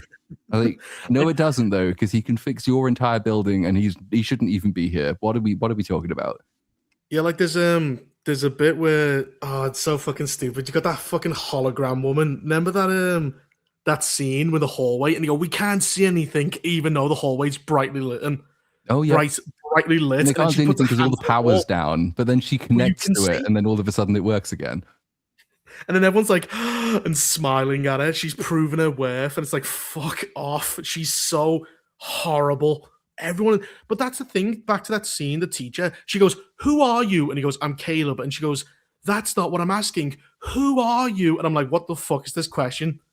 What is... And then earlier on, she says, physics hate me because I say that the shortest distance between 2 points is not a straight line. And yet she never elaborates. She just goes, physics hates me, and then moves on. Like her whole point is stupid. It, like as you said, her point is, oh, I know things you don't know, but she doesn't know anything. That's the problem. She's an idiot. No, because they'd have to have done research to write that as a character, and they can't be doing that because that would require thought and time and effort. So instead, we can make vague points about the importance of interpersonal relations. I don't care. None of these are people in the first place. You can't have interpersonal relations with people who aren't people. They're just stock anime characters. And then it's like, surely there were more interesting, but it's the same fundamental thing that makes Star Trek Discovery insufferable. It's not a science fiction show, it's a science emotions show. That's what it's all about, because it is trying to appeal to female audiences. It's all about love triangles, it's all about opening up and being trusting with each other, and then science. Oh, that's a fun thing. Anyway, back to the love triangle. Like, I don't care. That sounds like The This is- Walking Dead ignoring the zombie plot. Like every show just evolves into some stupid love triangle drama bullshit. Well, this is like the opposite problem with Night of the Seven Kingdoms. These are an hour long, and it's like 8 to 10 episodes. It's like, why does this show get more screen time? I want to see more of Night of the Seven Kingdoms and less of this. You're so right. An extra 20 minutes to that episode could have completely changed this conversation. Yeah. I was just like, Anyway, it sucks. Yeah. Well, would you recommend it, Platoon? No, I might do a little video on it just because I hate it, but no. Same. It's going to live on the second channel if I do as well, because fuck doing a full breakdown of that show. I got 20 minutes into episode 2, and I suddenly realized that absolutely nothing had happened. Like 20 minutes? That's like a quarter of your entire episode. That's You didn't like the longer than some struggle session? episodes. You didn't like them struggle sessioning the main character? No. Looking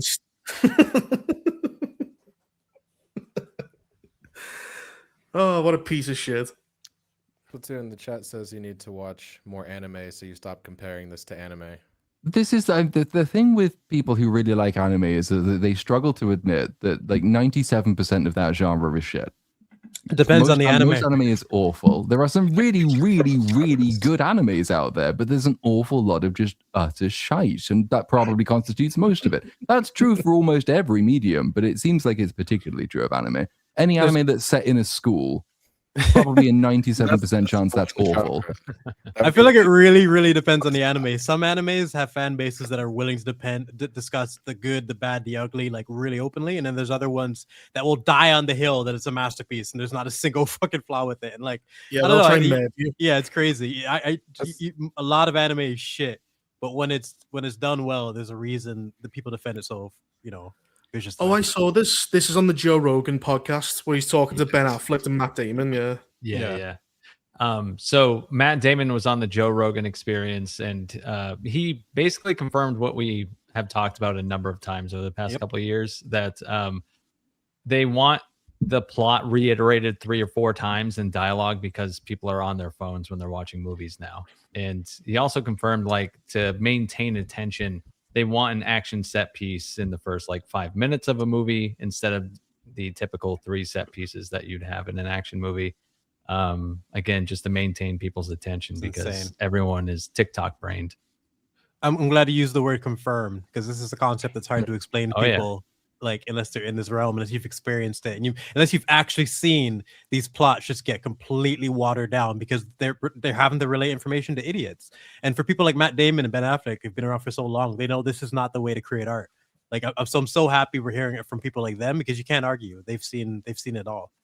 Well, we were watching Alien Earth, and you can see the pod and the chest ripped open of the guy, and then someone has to say his chest is ripped open. We can fucking see it. Morons. But they need to say it because, again, you're on your phone. Like, hey, dickhead, look, someone's dead.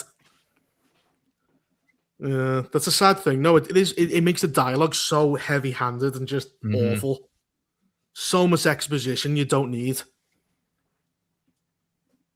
It's just losing the craft. Like, show don't tell is out the window completely. Well, it's tell, and tell again. Yeah.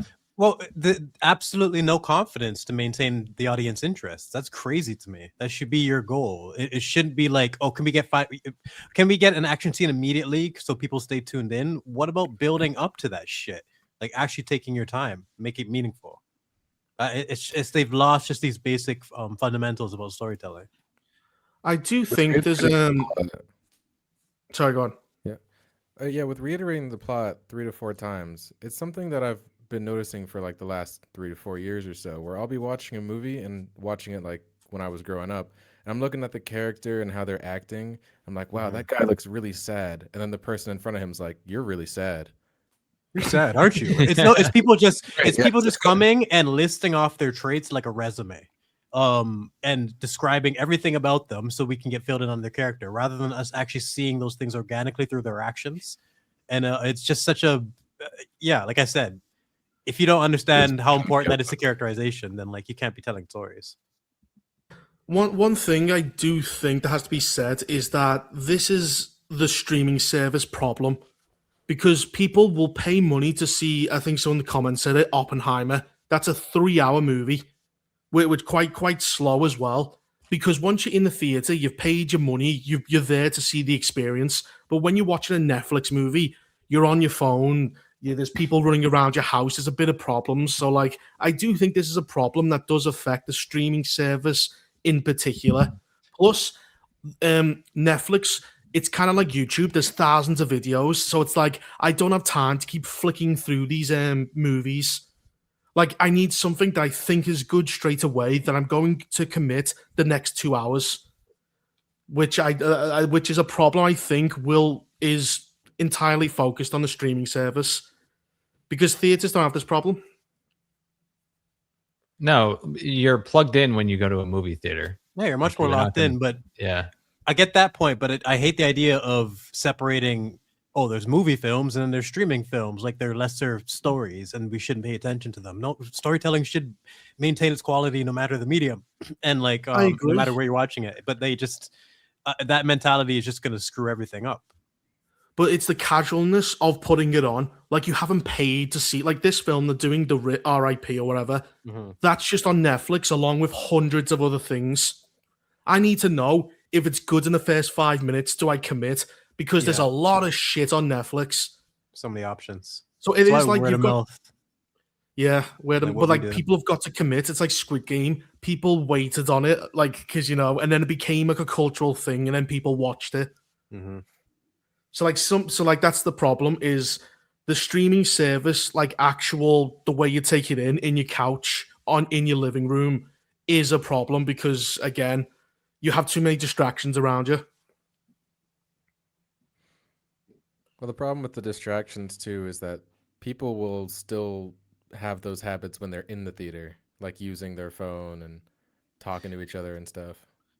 Yeah, but you do have a social pressure of, if someone's got a phone next to you, you go put the phone away or punch you. But we're slowly losing that. Like that used to be something that just is like everybody understood. This is a sacred moment. The movie's about to start. Everyone shut the fuck up, turn off your phones. And I feel like that whole idea as a culture is slowly dying, and they're going to try to get people into theaters by letting them do more things. And like you don't want that. Like, I remember watching The Batman. Everyone talks about the first 10 minutes of that movie being a best part of the movie. I had that ruined for me in the theater. They didn't even turn off the lights because they were still too busy bringing in food for people who had ordered food and shit. And I was like, are you fucking shitting me? Like, I can't even see this properly because the lights are on and I paid for this movie. But food is the priority because of the one that I went to. They're forgetting about immersion when it comes to movies, which is like, that's the death blow. Even if they were to not allow people to do extra stuff, we're going to be replaced by the generation that's cool with having phones out of movie theaters. Yeah. That's my point. We'll be the minority anyway, where if we're yelling about it, we're being crazy. We just got to hit them. Yeah, we're going to be the old people. Like, so get off your fucking phone. Like, what? Yeah, someone's checking their TikTok in the middle of like an action scene or like in the middle of a drama or something, like some serious dialogue being interrupted by someone's ringtone. That shit shouldn't happen. We should have respect for the art form, and that's slowly dying away. Well, social media is... Sorry, go on. I was saying that's something I've never understood, is when people want to watch something on TV, they put a movie on and then pull out their phone and scroll TikTok at the same time. My sister. This movie not enough. Like, what do you fucking... My sister has to have something on her phone, music playing, and a movie, and not paying attention to any of it. I want to kill her. Holy like, shit. Bitch, like, focus on one thing. Like, oh my God. I'm just... Yeah, some people just attention span is bizarre. Cynic, like, do you watch like when do you watch like a film when you're watching Netflix directly, or do you kind of do stuff in the background? Because a lot of people put it on for background noise. No, I don't. I always just put it on because I intend to watch whatever it is I'm putting on. I don't do background stuff unless it's like sports talk radio or a podcast or something, But does Amy go on the phone as well? No, like, she's watching a show right now and she's immersed. See, I was seeing whether or not the couples change it, because sometimes you're watching something and your girlfriend is on a phone and you're like, well, why bother? Why the fuck am I doing that? What are you doing dating that bitch? No way. I'm sorry. That's like the one thing I'm like ruthless on. Like, if you can't respect like how important immersion is for me. And like, I'll hype up a movie all day, make sure drinks are ready, make sure the food is ready, because I want to make sure we take this in properly and you enjoy it. Because watching someone enjoy a movie that you've already seen makes it enjoyable for you all over again. And I don't want to do that with someone who's just on their phone. That's something that's going to be explained thoroughly from me. Like, you know, like make sure we can actually experience this together. That's not the way to do it. Just people fucking around on TikTok in the middle of a scene. Yeah, because that is like someone else in the room is not watching it, and that really puts you off watching it. So it's Ruins like, it. what's the why? What is the fucking point watching it? Putting it Ruins it. Putting it on.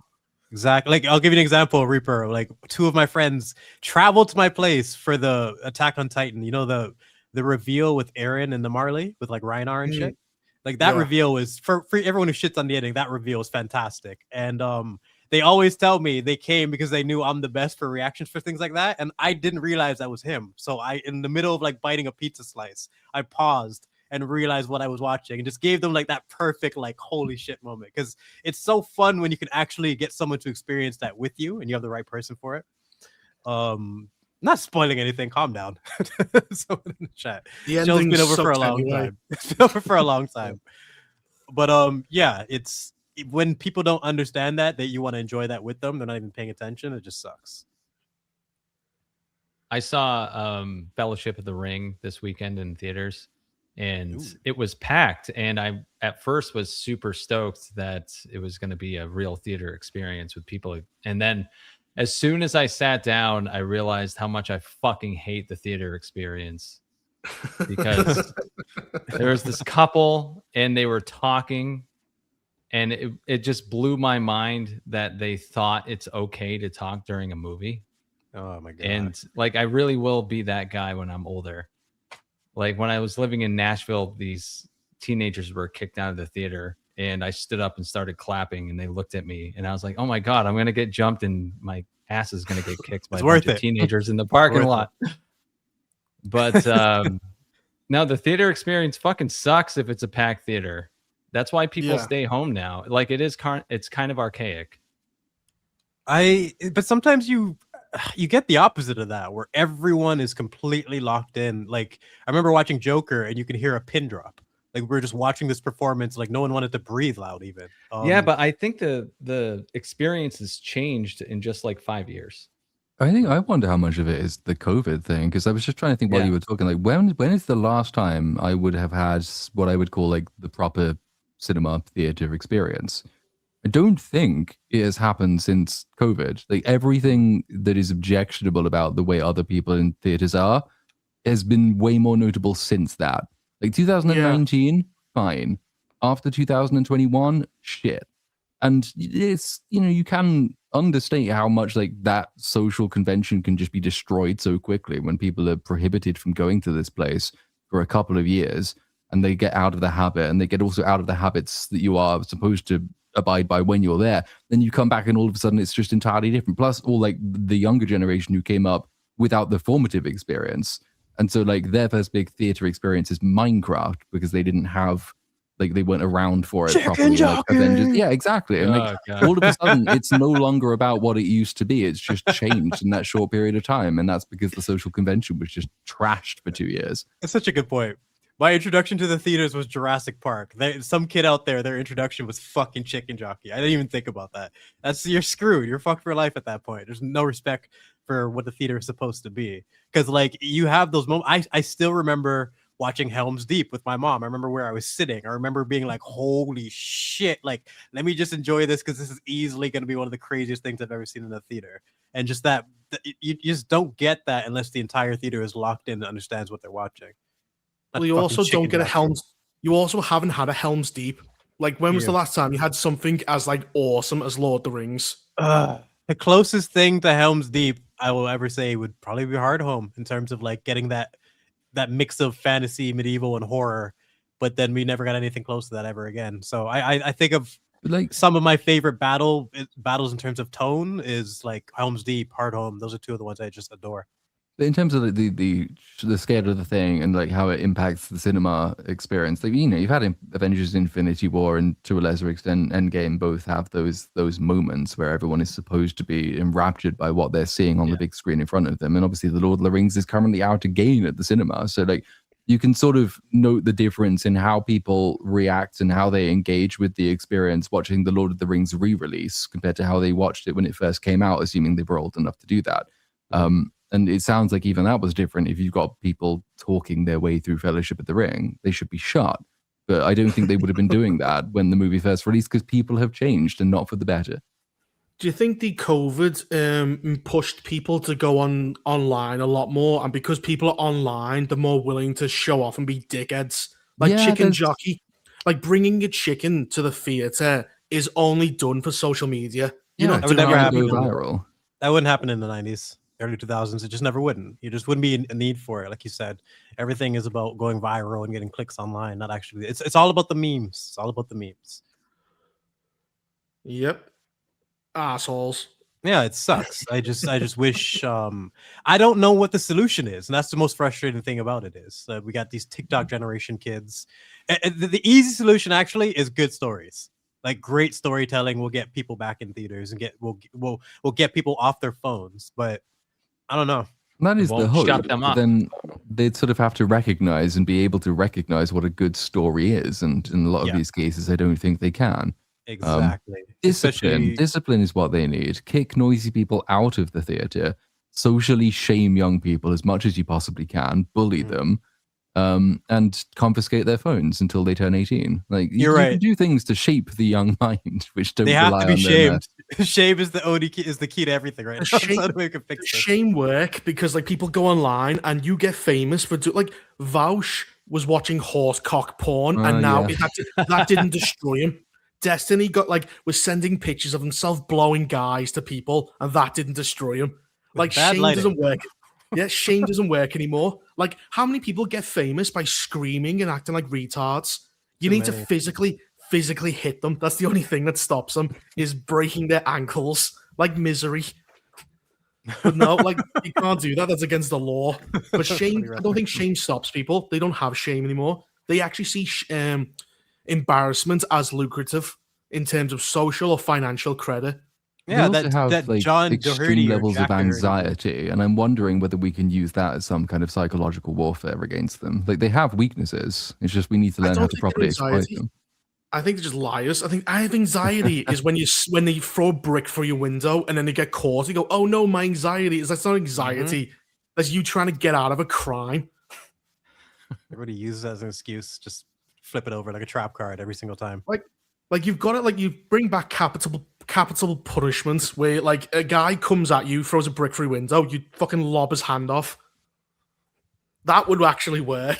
So Reaper, you want to have a theater worker standing in the hallway with like a hammer ready to hit people? Yes, you should have your right hand removed if you open up your phone in a movie. Like legit. Well, that'll fix. Would you say something if the guy was there with a meat cleaver? I wouldn't. Exactly. I'd tip him. I'd make sure he's got drinks. I'd make sure he's hydrated. Because fuck these guys. Like, what the hell? Get back to actually respecting the art form. Oh god, we gotta do super chats. Yeah, we got super chats to do. Jeremy Soden, excellent KK post-mortem, Cynic. Thank you. You know, I said I wasn't going to do anything, and I actually released a video. Hey, how long is the video? 24 minutes. That's a lot of stuff to get through. Yeah.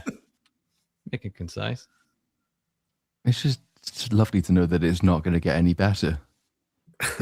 She's gone, and her hand-picked replacement is taken over. And then also Dave Filoni, who, I don't know if you read the interview she did with Deadline, where she was explaining this was definitely my decision to leave, even though it definitely wasn't her decision. And whatever her name is, she worked with me so closely. She's brilliant. She's amazing. She's been my partner through all of this creative. Also, Dave Filoni. Dave, he needed help. Dave, he'd only ever done some cartoon stuff, and we helped him a lot. And he's really getting better. He's writing stuff now, and he managed to do Ahsoka all on his own. So we're very confident that Dave will do well this term. It's like a kids with special needs. He drew something, and we put it on the fridge. Oh, Jesus Christ. Ahsoka Season 2. Can't wait. TGV Monster. Hi, everyone. Good seeing all of you. It's good seeing you. Good to see you, too. He also says, saw Starfleet Academy only because it was free on Roku. Still feel like I was ripped off. As someone who's seen most of TOS and TNG, it was a clown show. Yep. And they did the live premiere on YouTube, right? Which struggled to do like 1,500, I want to say, viewers. And I know Gary did one of a live stream just of like a Spock figurine in his chair, which got about 3 times the live viewer count. And Red Letter Media released their Star Trek Deep Space Nine retrospective on the same day, which just blew it out of the water. So it's not going well for good old Star Trek Fleet Academy. He also gifted 1 little Platoon membership. Welcome to the mystery member. Arkham Reaver, if Cynic actually finishes Game of Thrones season 1, I will personally commit to beginning my own YouTube channel by streaming Lord of Ring Gollum. I could do that. I could do that in a fucking day. Like just binge the easy watch, man. Fly through that season. I don't know what you're missing. Well, he's got 2. He's got that, and he's got Knight of the Seven Kingdoms, which he is going to watch. Man, I have to fly over. Hey, you guys were Do you saying even, during do you even the recommend show, it yet? you were saying during the show that I should wait until it's done to watch it all. I honestly don't even know God. if I can recommend it yet. Where it's like, it's different with the other ones. Like That's what you I don't do. know. You twist words, don't you? You twist meanings. You alter deals. Cynic, how much Game of Thrones did you see? 2 episodes. 2 episodes. He's a sack 2? of shit. Just weren't interested, or Oh. It was like fine. I definitely didn't hate it, and there was some intrigue, but well, clearly not too much to get me back yet. Mm. Boo. We'll see you next week when you've watched episode 3. And my God, you best have watched it. Yeah, it's hard. I'd feel so much better if you got 1 season in and then said that it's not for me. It's so hard to judge your perspective on it until you see the story unfold a tiny bit more than 2 episodes. But to each That's their fair. own. Yeah, That's fair. because especially with Deceptive- that season in particular, there's just so much more to behold. How many episodes are each season? I forget. 10. 10, Until that's not- season 7 and 8, where they just fuck everything up. But it's 10 episodes every season. And episode 9 is always fucking insane. They kept that streak Fair up for enough. like 5 seasons in a row. Decepticon, the Oath Cynic. Well, it means nothing. He's an oath breaker, man without honor. Fucking.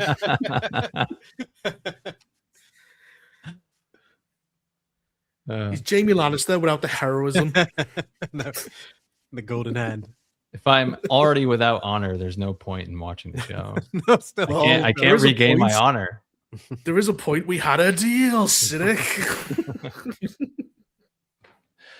James Busher, did either Platoon or anyone else see any of the utterly crazy end to the, what is that, It's FCon? the Africa Cup of Nations, which is a football tournament they hold in Africa for some reason in the middle of everyone's else's league season. So they take away a bunch of players to go and play a tournament nobody watches or cares about, where invariably insane nonsense occurs because it's happening in Africa. So in this occasion, I didn't see it, but as I understand it, it was Senegal against Morocco. And like the Senegalese had a penalty awarded against them. So their manager just said, right, fuck you, we're leaving. And then they all just walked off the pitch for 20 minutes. And then they came back and then they missed the penalty. And then they went on to win the game. And then there was a bunch of other shit. And then the ball boys were trying to steal the towel that the goalkeeper had. So the reserve goalkeeper had to like fight them off. And it's funny. It's a very funny, weird little thing that they do. And I don't understand it, but I guess it's kind of entertaining. Yeah, it's like, let's put these African nations that despise each other in a stadium and see what happens. Oh, fuck. David Smart Jr., 28 years later, Bone Temple is dog trash. haven't heard that. Yeah, I agree. Dutch Gradient, why waste time with 28 inches later when the extended versions of Lord of the Rings are back in theaters with new intros by Peter Jackson? The trilogy made 10.5 million this weekend and it will only play one more weekend. By the way, the intros by Peter Jackson are fucking awful. Oh no. They are really bad. He just starts rambling and I didn't think anyone was doing him a disservice by actually laughing at the screen by the 8th minute. You know, like you'd think like, oh, this guy's an artist, like give him his due. But it wasn't like that at all. He was making a total ass of himself. And it was laugh worthy, but he just goes on and on and on. And It's just he him actually talking? catches. Yeah, it's just him rambling. Oh no. So I thought it's it was awful. I thought it was like a Tom Cruise, like a I was quick. just "Thank you about for to say coming." that. No, it I goes was on and about on. to say that. It's amazing. Like everyone was that's looking how you at do each it. other like, what the fuck even is this? 8 minutes. Like, is it It's 8 minutes? Probably like 8 or 10 minutes long. Yeah. 10 minutes of him just going. So I went to the shop. I got some grocery. Oh, that's indulgence. It's ego. It's got to be pure ego at that point because it's what Tom Sounds did like is he the way has to do it. dementia. Oh no. It's wild, man. It was so strange. bizarre to be like, oh, Peter Jackson, that's the guy who made these movies. He's insane. He is insane. He has lost his way then. Oof, Damn. that's so like, why an 8-minute ramble? That's so weird. That was just for I only saw Fellowship, so if that's like that for all 3 movies, Oh, I will just go late. And I will that's show weird. up late to the movie. That's weird because those movies famously have some of the best behind the scenes. You think they'd be able to put together an intro that shows so much more than just him talking on a couch, I'm assuming. Yeah. Hmm. He's in some Hawaiian shirt. He looks unkempt, you know. It's like He he's looks in like a a retirement home. Yeah. Wow, Oh, that's fuck. so weird. Wolfsbane, we were going to see the Dark Side training with a Darth Maul game by the Force Unleashed team, but it was canceled because Disney. By We the were going way, to see it. Freckle Oh, sorry. Jesus. We were going to see it in TOJ as well, but Ryan said fuck no, pretty much, because Snoke's last words is bring Kylo Ren back to the base. It's time to complete his training. And then they never follow up on it. You get it in Yeah, he Knights calls of the him a Old loser. Republic, which is good. Do you? Not a huge, in Knights of the Old Republic, you get to go and like one of the missions you can sort of flag your way into a Sith academy, and like you have to go and do training stuff with them, and then you learn the Sith code, and you have to do stuff. Dark shit as well, like torturing animals and murdering other students, and it's like like you can either go along with this and sort of get your way to the end of the academy and emerge basically as a Sith, or you can eventually get to the point where you think, nah, nothing's worth this, and then you have to fight your way out. But it's pretty fun, and the Sith code is way better than the Jedi one. Well, I'm glad they cancelled the remake. Can you imagine how awful that would have been? Have they though, or are they just delayed? Because I think there's still talk that they might still continue it, because obviously the new one is in production, but I don't think they've officially announced they've cancelled. Well, that's a different one. It's the guy. What's his name? He was in charge of BioWare who left. Casey. Oh, what's his name? Fucking can't remember. He's kind of doing it, but it's not a remake. It's kind of like it's the same story, but they're changing it, which sounds worse. Mm-hmm. And I think you're a girl main character. Oh, which so you're not Revan. Make your own. No, what? How can you not be Revan? That's the whole point of that game. I think they're changing. Yeah, I think they're changing it up. So they said it's the story you know, but different. I'm like, oh god, no, Jesus, God, no. Well, that's the thing, because he can't do Revan, so I don't know what they're gonna do. But then, like, if it's not Revan, then what the fuck's the story? No idea. Oof. Casey Hudson, did Mass Effect. Alaska is my home. If you had to choose, would you rather see Lord of the Rings remade by James Gunn or Zack Snyder? Ooh. Fuck you. Oh, God. No. I'm trying to think. It's my answer. Like Zack Snyder would have like an orc raping a baby, and James Gunn would be people making wisecracks at Helm's Deep. Oh, I just couldn't. Gandalf would have like a fucking mullet or something. He'd have like a guitar instead of a staff. Like, I don't want to see Zack Snyder just metal file at Lord of the Rings. He'd fuck everything up. And James Gunn can't write. Neither of them can. Fuck them both. Fuck that whole question. And you have them traveling to Helm's Deep, taking about 90 hours because it's all in slow-mo. A better version of that question, if you had to pick one person to it couldn't be Peter Jackson, and you had to pick someone to be responsible for Lord of the Rings, and we're gonna get a different version, but hopefully a good one. It'd probably be someone like Del Toro, maybe, like just who can actually fill in those shoes. Not Gunn or Snyder. Like, I think Chris Nolan would fucking he needs an editor. Denis Villeneuve, however. He'd be No, but- way too long. Just all these establishing shots that go nowhere. You need someone who can actually do character, though. Nolan does concepts. He's fucking characters in his movies. So unfortunately, not quite Tarantino, like a mix of Tarantino and Del Toro. You need that wittiness in there as well. Yeah. Bats Everywhere gifted 1 little Platoon membership. Welcome. TGV Monster. George is a lazy old man. He'll never be Tolkien. Fat. Well, he needs to finish. It's fat. Just ruining it.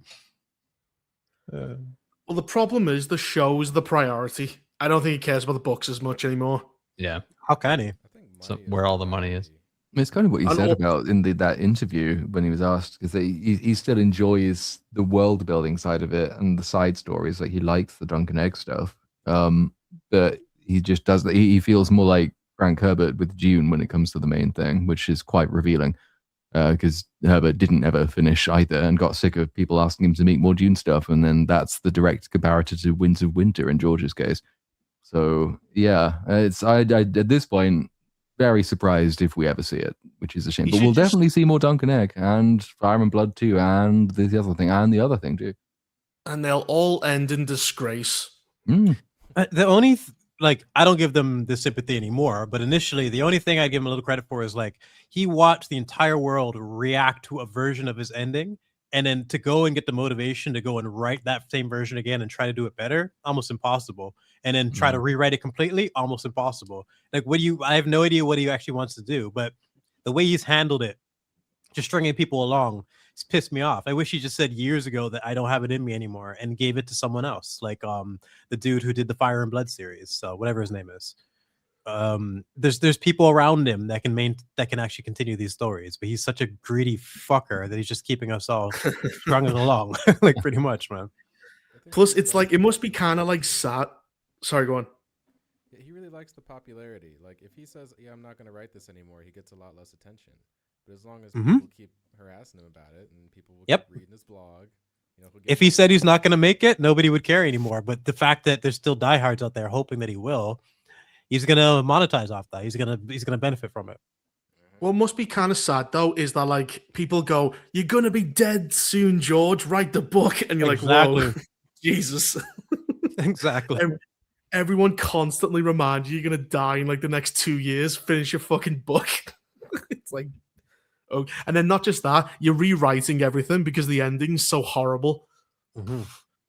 I just say to everyone, "I can't do it. Someone else do it." And then I start. Sorry, Go ahead. No, go ahead. Finish your I was thought. going to say something horrible. I was going to say if I was George, I'd then start creeping on younger girls. But, that's how I'd spend my 7. If I was 77, I'm getting with 20-year-olds with big tits. I just fly across them like on the boot. Yeah. Anyway, that's me being a perv. Sty Games. If Doomer's meltdown took place 2 years earlier, he would have been playing video games for 28 years. Sorry if anyone doesn't understand the reference, but that's funny. Greenin 9323. Hey guys, love y'all. Quick question about the Gollum movie. I think it's going to be terrible. I saw Animal Farm that was awful. So any thoughts and hope? That was the Animal Farm movie out. I didn't even know. Isn't I it just saw the the trailer. change? It's like Napoleon. It came out like, I think that's like select screens. Isn't it like Napoleon is like against capitalism or some shit? And he's actually, it says a co-leader of the rebellion against capitalism. So Yeah, well, judging by the trailer at least, they had updated the story for modern audiences, and so it is. Yeah, it's just the evils of big business and capitalism, and what we should all be is better, good old socialists. Really, essentially, it's a movie the pigs would have made if they'd had the technology in Animal Farm. But I didn't even know that was out. But the Gollum movie, I have very meager hopes for. I still think it'll be the Kingdom of the Crystal Skull of the Lord of the Rings, like well-intentioned, well-meaning, and fundamentally pointless. Or like the Hobbit, you can just say that because we've had the Hobbit, we've had Rings of Power, pretty much everything we've had outside of the original, the legit trilogy has been pretty either mid or shit. So there's no reason to really have hope for this. Well, also it's like Ian McKellen. Can he even move? Because even in Doomsday, he's sitting down. Is it just going to be him on a horse all the time, because I don't think he has like any. Like he's got to be about 80 odd. Vigo, like Gandalf can get away with being old based on his character. Like he doesn't have to, Vigo. I don't want to see a washed up fucking Aragorn. Like I don't know. He's one of my favorite characters ever. And Vigo's performance as Aragorn, it's masterclass. I think leave it at that. I don't need any more of that. Just leave it alone. Also, it's like, what's the point of the film? We're looking for Gollum. Too. We can't find Gollum. And shit. Look, we found him. Then it's over. I found him, but he was getting tortured, and I decided to do nothing. It's actually a good comparison because we were mentioning it earlier. Going back, like when House of the Dragon was introduced, I'm like, okay, I know how the story's gonna end because I know what the world is like in Game of Thrones. But seeing the Targaryen civil war could be fucking awesome. I don't want to see them look for Gollum. Like what? Where's the intrigue in that? There's just nothing there that for me to chew on. There's it just seems like a really strange premise for a story. There's not much to work with there. But I don't know. I just think this whole idea is terrible. It'd be funny if 50% of the movie was them going, Gollum! Gollum! Are you here? Gollum! You're just looking for him under rocks and in cave. Like, fuck this shit. I just don't want to see that. 2 movies. Dutch Gradient. For shame, Cynic. Peter Jackson does go on too long, but he does give some good insights into the movie making. All in all, they are worth seeing. No.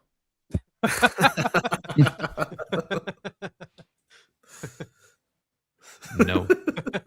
No. The real host, the Casey Hudson, pretty much said that his new Old Republic game is a spin-off that takes place at the very end of the Old Republic era. Looks good. I hope it will be. That's better. Although, is he just gonna... Everything Revan did was up to this gal. Like, could he retroactively destroy it? I don't know. Hopefully, it's all original. Zalwile. Since I know how hard it is to find a good series, here's one. Black Sails, a mix of historical pirate republic of Nassau and a loose prequel to Treasure Island. It's probably my favorite hidden gem. I have seen all of Black Sails. Yeah, I have. It's okay. It's been ages since I've seen it, but I remember enjoying it. I remember you sort of have to get past. Like the first season leans too much into the worst parts of early Game of Thrones, which is exposition, so sex. But otherwise, once it settles down and gets some self-confidence, it's pretty good. And yes, it is indeed Nassau, not Nassau. It's got a really, really, really cool intro if you're into like metal. So, well, fuck, you play the guitar, Cynic. You should probably just check it out just for that alone. But I remember liking the first season, but I completely agree. I remember being like, you're just trying to be Game of Thrones, go away. And I don't know, I became such a snob for shows that were trying to do that, but it's definitely worth looking back at. Yeah, it gets much better, I think, over time. And then obviously it's such a wonderful cast of characters in that era as well, because you get Benjamin Horgan of Gold and Blackbeard and all the rest of them all make appearances. Yeah, it was enjoyable. I remember liking it. The characters were decently compelling. Just one line I remembered, I can't remember the scenario, but he was potentially going to be killed by these guys, and just having the wit to say, oh, maybe they're going to carry him along, and maybe we'll be friends by then. Like having the confidence to try to make friends and deal with other characters while having his life potentially on the line. I just remember that character being interesting, and a lot of different things that they were working on in season 1. But it just depends on what it grows into. And there's only 3 seasons, you said? 4 maybe. I can't remember now. I remember it wrapping up very quickly. But the mid-season is pretty strong. Yeah, I might need to rewatch it. I do remember enjoying it. Anything with pirates usually has my interest. How are the pirates? Are they like Disney pirates or rapey pirates? No, I mean it's not like trying to be rapey for the sake of being rapey, but they're fairly true in the sense that it's quite brutal in places. The punishments that are meted out and stuff like that. It's not trying to be overly Disney. It's a serious kind of adult look at the kind of thing. I think you'll like this, Reaper, if you like Shogun. Yeah. If you like Shogun, so I think you'll like this, because from what I remember, it was a decent portrayal of pirates without going too over the top. All right, I'll watch it then. Yeah. I remember there's that one means, is it Blackbeard who gets killed by this? There was a means of torturing people to death where you strap them to the ship, and then you sort of drag them along the ship underneath the ship, so they get scratched to fuck by barnacles, then they come up, and then you ask them questions, and they have to go down. So they're nearly, it's like being waterboarded and cheese grated at the same time. I think that happens to Blackbeard, and it's pretty brutal. If Shogun, I don't know, that melting scene is gonna be hard to top. I can't get that image out of my head. Like, holy shit, man. So things like that, when you actually show the things that they've done in the past, it's pretty cool to see. So if there's more of that in the show, that'd be cool to check out again. I only remember season 1. Real quick, can you guys hear me all right? Oh no, it is a little low. Very quiet. Try again. I put auto adjust on your mod. It wasn't there before. Try again. That's still better than what it was before. Before you were like almost muted. Hold on.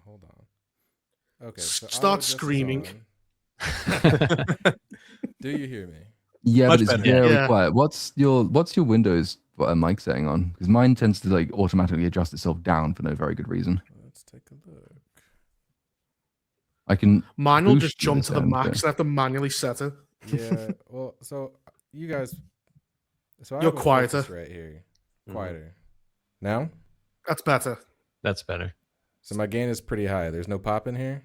Nope. No, it's fine. That sounds fine. All right, carry on. All right. No, you sound good now. Yeah.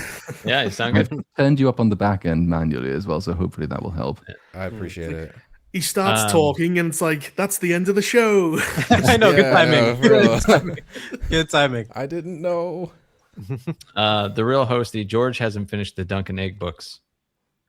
Fat fucker. Does he finish He has anything? not. Did he finish his breakfast this morning? Did he do anything? Like He he's Oh, he right, definitely man. did that. Yeah.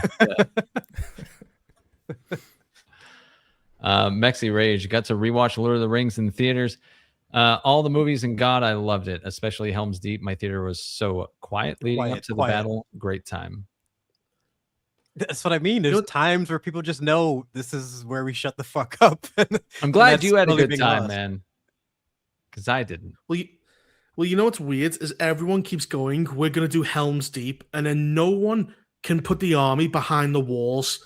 Rings of Power, they were in front of the walls. Idiots. Battle of Winterfell, they were outside the walls. Like, nobody can fucking do the most basic, like, siege warfare. There's a line that Theon says earlier. It's like Ned Stark said 500 men could defend Winterfell against 10,000. It's basically explaining how effective the castles are. Littlefinger wanted the Vale because it was a great castle. They put in the work to explain that siege warfare depends on the type of castle you're trying to attack. You can actually use your castle. But then they just forget to use them and have everybody outside so we can just have them fucking charging at each other. It's so frustrating to watch, man. It's so shit. Every time.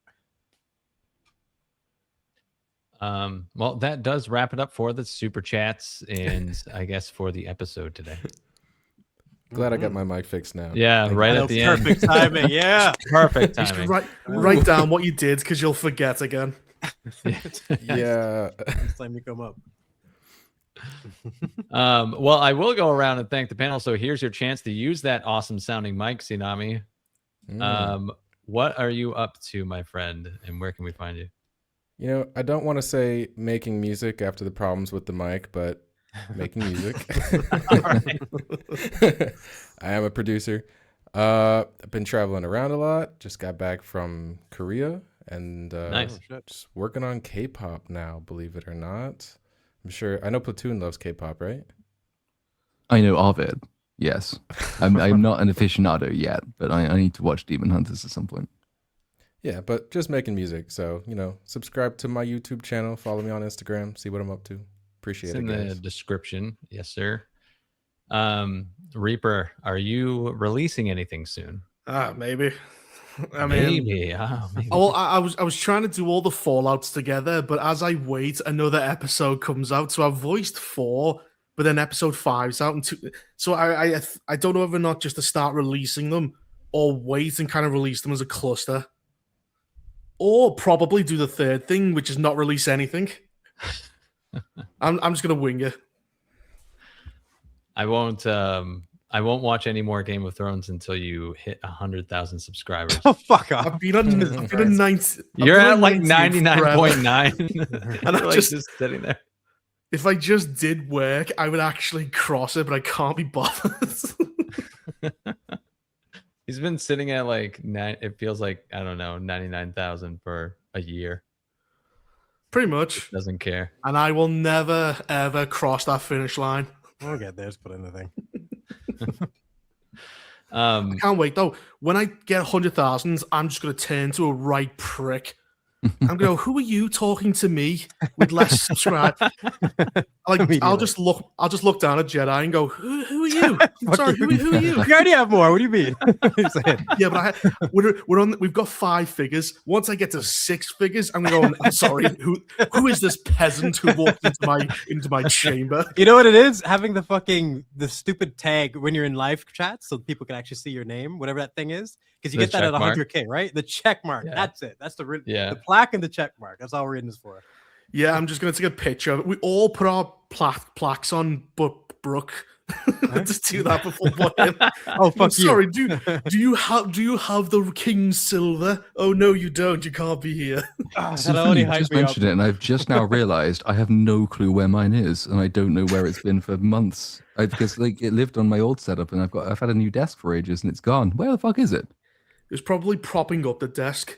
Possibly is. Yeah, maybe it's down there somewhere. I'll check. I'll check it right on my bar when I get that thing one day. No problem. Mr. Brooks, are you up to anything soon? I can't believe I even made it through this stream. Just the subject matter and stuff kind of healed me because I've been sick all day. I felt fucking terrible. So I did a bunch of notes for Interstellar. I'm not sure if I want to do a really, really long video or just a short video discussing one scene. That movie is so fucking broken, yet so beautiful and amazingly acted that it's probably one of the best movies to talk about just media analysis. Because so many people defend all the flaws in that movie because of all the things that they achieved. The performances, the father-daughter dynamic. There's just a lot of things that they did really well, but none of it makes any fucking sense when you go through it. So I'm deciding what I want to do with that and then go on from there. And who anyone's interested, check out my Ironheart video. That's the first time I've ever done a rewrite of any kind. And it's very, very difficult to make that character work, but I think I did a good job. I think you did too. And Mr. Platoon, are you releasing anything soon? I've got 11 days and I'm supposed to have released 5 videos by the end of this month. I have it's probably not going to happen is the answer, but in theory there's going to be loads of shit coming out. I just don't have any time to make it. But yeah, something will be out soon this week. Okay. It has to be out this week. I believe You're getting my work ethic. I'm rubbing off on you. It's not that the work isn't being done. There's just too much work to do. So that's a problem. That's the same excuse as I make. That's how it starts. I have all these plans that go nowhere. It's hard to decide which one you want to focus on. Like you said, you could start a script and then something else comes out. Then you're making the next one. You're in the middle of editing. Can't always just lock in on one video. Yeah, but it's it's something comes along and it's a video game or I'm going out go-karting or something else. I just released the video on Kathleen Kennedy's failed legacy, and I think another video will be out in a week. I think right before BSUP probably is usually how it goes. So, is it a mystery or? Yes. That'd be interesting. Yes. A mystery video. And another super chat came in. Bonesaw is ready. A lot of those Stars shows like Black Sails are underrated. The first 2 seasons of Spartacus were fantastic as well. Oh, has anyone seen House of Asher? No. I see random roasting it. Nope. It's awful. I've only watched 2 episodes. She rips a man's genitals off with her bare hands. Jesus. It's we need a black female gladiator because that'll hook people when she's just gonna get fucking slaughtered if she went into against real gladiators. But we'll see how it goes. It would be nice if the shows actually portrayed that sometimes and just stop skirting around. Well, she died. We put a woman in the arena and she got absolutely murdered. I didn't finish that. I didn't finish that One Piece show. But I did like the line where the sister was training her brother and she was better than him and he was getting frustrated. And she's like, listen, I'm a fucking girl. No matter what happens, you're eventually going to fuck me up. So just learn what you can from me now. And just the fact that character could be so honest about that. That's refreshing because that's what you women understand the reality of being a woman in real life, but in fucking these shows, it's just becoming a joke. Well, it's wait for season 2. And thank you, Sleazy, in the chat. Reaper? Well, Is season 2 not going to be good? No, I'm just saying, like, it's always the first season's good, and then the second season drops off. We'll see if it That's what they maintains do. it. It's legit what they do. How many shows can you use that example for? Like even the Dahmer, Most of them. the Monster series. The Oh yeah, first that one series was great, and then they fell downhill. off. Yeah, Yeah. totally fell off. Squid Game. Oh yeah, you watched Ed Gein, didn't you? Cynic. I stopped didn't during the finish kids it. scene. Stopped like halfway through, probably. or Tapped out, two-thirds. threw the towel when he was like, "Hey, how you doing, kids? Hi, I'm just Tom Ed Gein. You can trust me. Don't worry there, buddy. Come on into my truck. It's I don't pretty mind. good impression. I don't Honestly. think here, buddy. What the fuck am I can watch fucking anything, but I'm not watching this fucking hey fucking mama kitty, little buddy. I can't watch him go and like not kids, man. Kids and animals, fuck off. Don't they make all the killers like really attractive now because women love the fact that serial killer might get murdered by a handsome guy? Not him. Well. Definitely not him. Shit. Yeah, that'll wrap up the episode, I think. But Platoon, you want to take us out of here before? There's no after dark as well. No Go after dark dark. tonight, little buddy. We can't do it. Maybe next week. Fuck that show. It's so creepy, man. Well, we will see you next week. Goodbye. Bye. Ciao.